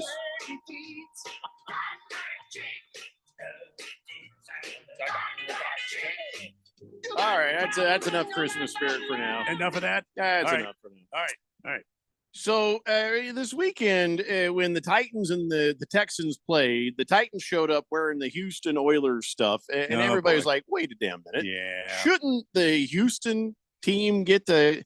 We just need to make a rule that if a team stops using the old logos and team names from the town it used to be in, that should belong to the town. The Oilers stuff should still belong to Houston, not to the Tennessee Titans. Now, the one thing that did happen is for a couple of years in Tennessee, they were still the Oilers as they were working out who they were going to be next. So you could say, well, we did, but no, it was the Houston Oilers. This was a theme that was very specific to Houston, and they should get that back. And now that Houston has beaten the Titans, they're like, okay, give that back now. Give it over. And by the way, it's because of the Titans that the University of Houston, which wore the color scheme of the Oilers, not exactly, just sort of the similar colors, they got sued by the Tennessee Titans for that. And how ridiculous would it be if the NBA brought back a Seattle basketball team and then the Oklahoma City Thunder, who are the team that moved from Seattle to Oklahoma City, wore Supersonics throwbacks? Like, that wouldn't make any sense. It doesn't. It'd It be doesn't silly. make any sense. It hasn't made sense that the Titans are doing it. And of course, everybody was clowning on this, but J.J. Watt says, yeah, listen, time to send it back. They've won it. Now, if you really want to fight over it, make it like the Territorial Cup. Okay, well, we've won the last game, so we get to have the throwback uniforms. That would be kind of cool. I say to hell with that Houston should get to do that because it's a town thing. The mascots and the team names should stay with where they're from. If you like the colors and the name so much, you should have kept it. Like that's You got a lot of lakes in California. No, the Lakers, that was a Minnesota team. They should have changed their name when they got to LA. Got some jazz in Utah. No, all there's of- zero. all of There's that a lot of soulful- dopey white people in Utah. There's nobody playing jazz. Nobody. I'm just saying, at least hockey gets it right. When hockey moves from the town to town, they change the name. What is the Yeah. North Stars? They went to Dallas and became just what the Stars. The Stars. They're like, well, we're not North anymore, so I guess we're going to change that. Good on you. The one time I ever saw it happen in a sport not hockey was when the New Orleans Hornets at the time thought, you know what, this doesn't really fit us. We'll be the Pelicans, and they released the name, and then Michael Jordan said, we should be the Hornets because that's what was here. The Charlotte They've got Hornets. some pretty massive Hornets there in North Carolina. Oh, they do. I'm just saying. That's not a joke. Well, oh my God, yeah. Pelicans is the dumbest name in all of sports, I think. There's a lot of Pelicans there in New Orleans. I don't care what's Yeah. there. Is that There's a lot the of fighting Pelicans there. Pelicans? They're goofy looking birds, but they'll eat anything. Yeah, oh yeah. Just including entire other birds. I've been Great. in New I've Orleans. seen the They video of one got of a lot the- of Pelicans there on the the old Mississippi. Yeah, but that's not something you want to rally behind. A garbage compactor of a bird. So what would you call them then? If it's not New gonna be the- Orleans? Yeah. Oh, New I'm Orleans, sure you can come up with something. You know, what are you going to call them? The beignets, chicories. What are you going to call them? I don't know. Cajuns. I don't know. Some play on New Orleans. It's more No, see, interesting than the Pelican. The Cajuns will get mad at you. You just won't understand that they're mad at you because you can't understand what they're saying. I'm going to tell you something. I'm saying, I'm team on basketball. Oh, yeah. I'm Oh, yeah. They'll be mad though. Yeah, but there's, the Cajuns are kind of the French Creole version of the Irish. Man, mostly drunk, mostly harmless. They can season some food. Oh, you're not kidding. Oh my You're not God. kidding. Ladies and gentlemen, it's time now for On This Date in Big George's sports history. Back in the year 1917, the NHL formally began play. Joe Malone of the Montreal Canadiens scored 5 goals in a 9-4 victory over the Ottawa Senators. Harry Hyland of the Montreal Wanderers scored 5 goals in a 10-9 victory of the Toronto Maple Leafs. Back to me, Jeffrey. Wow, There they you had go. the Maple Leafs back then, huh? You're And not they going to have stuck the with New it. Jersey Maple Leafs. Oh, Carl Hart, that's good. How about the New Orleans Po' Boys? Like the sandwich, right? You know, Okay. I had an authentic po' boy back there. I didn't really like it. I didn't care for it. Yeah, I'd rather have a potbelly sub. I want to fly Ah. somewhere just so I can stop in the airport and get a potbelly sub. Well, they have one So downtown good. Phoenix, right across from the arena there. I think they've got one in Tempe too. I'm gonna Oh, say, yeah. if it's in Oh, yeah. Phoenix, I'd rather just fly someplace and get it because I don't want to get shot. Phoenix is rough right now. A lot of shootings. I just don't need that. T-Licious says fans voted the Pelicans' name, bruh. Oh my God, this is the first time I've been brud. Well, fans voted for the Pelicans. Well, the fans All suck at this because the Pelicans is a dumb name. So sorry, New and Orleans. that's the reason why you don't fully extend the naming powers Yeah. completely to the fan base. Well, fans voted on Diamondbacks. Pelicans, for the Arizona bruh. baseball team. And because sometimes it works and you get Diamondbacks, Yeah, and sometimes you get Pelicans. But I mean, it fits though. Arizona Diamondback. I mean, when you think Yeah. Arizona, it's either But Cactus or Diamondback. But it's also a cool name. Moist one says New Orleans Degenerates. But that actually fits. Hmm. That does kind of fit. No? I mean, I almost feel like that's more of a Baton Rouge thing. But Maybe it should be the New Orleans Jazz. Big I feel George, that would fit. I mean, Big George is trying to tell me that he says, Jeffrey, there's some great jazz musicians from Utah. No, there's not.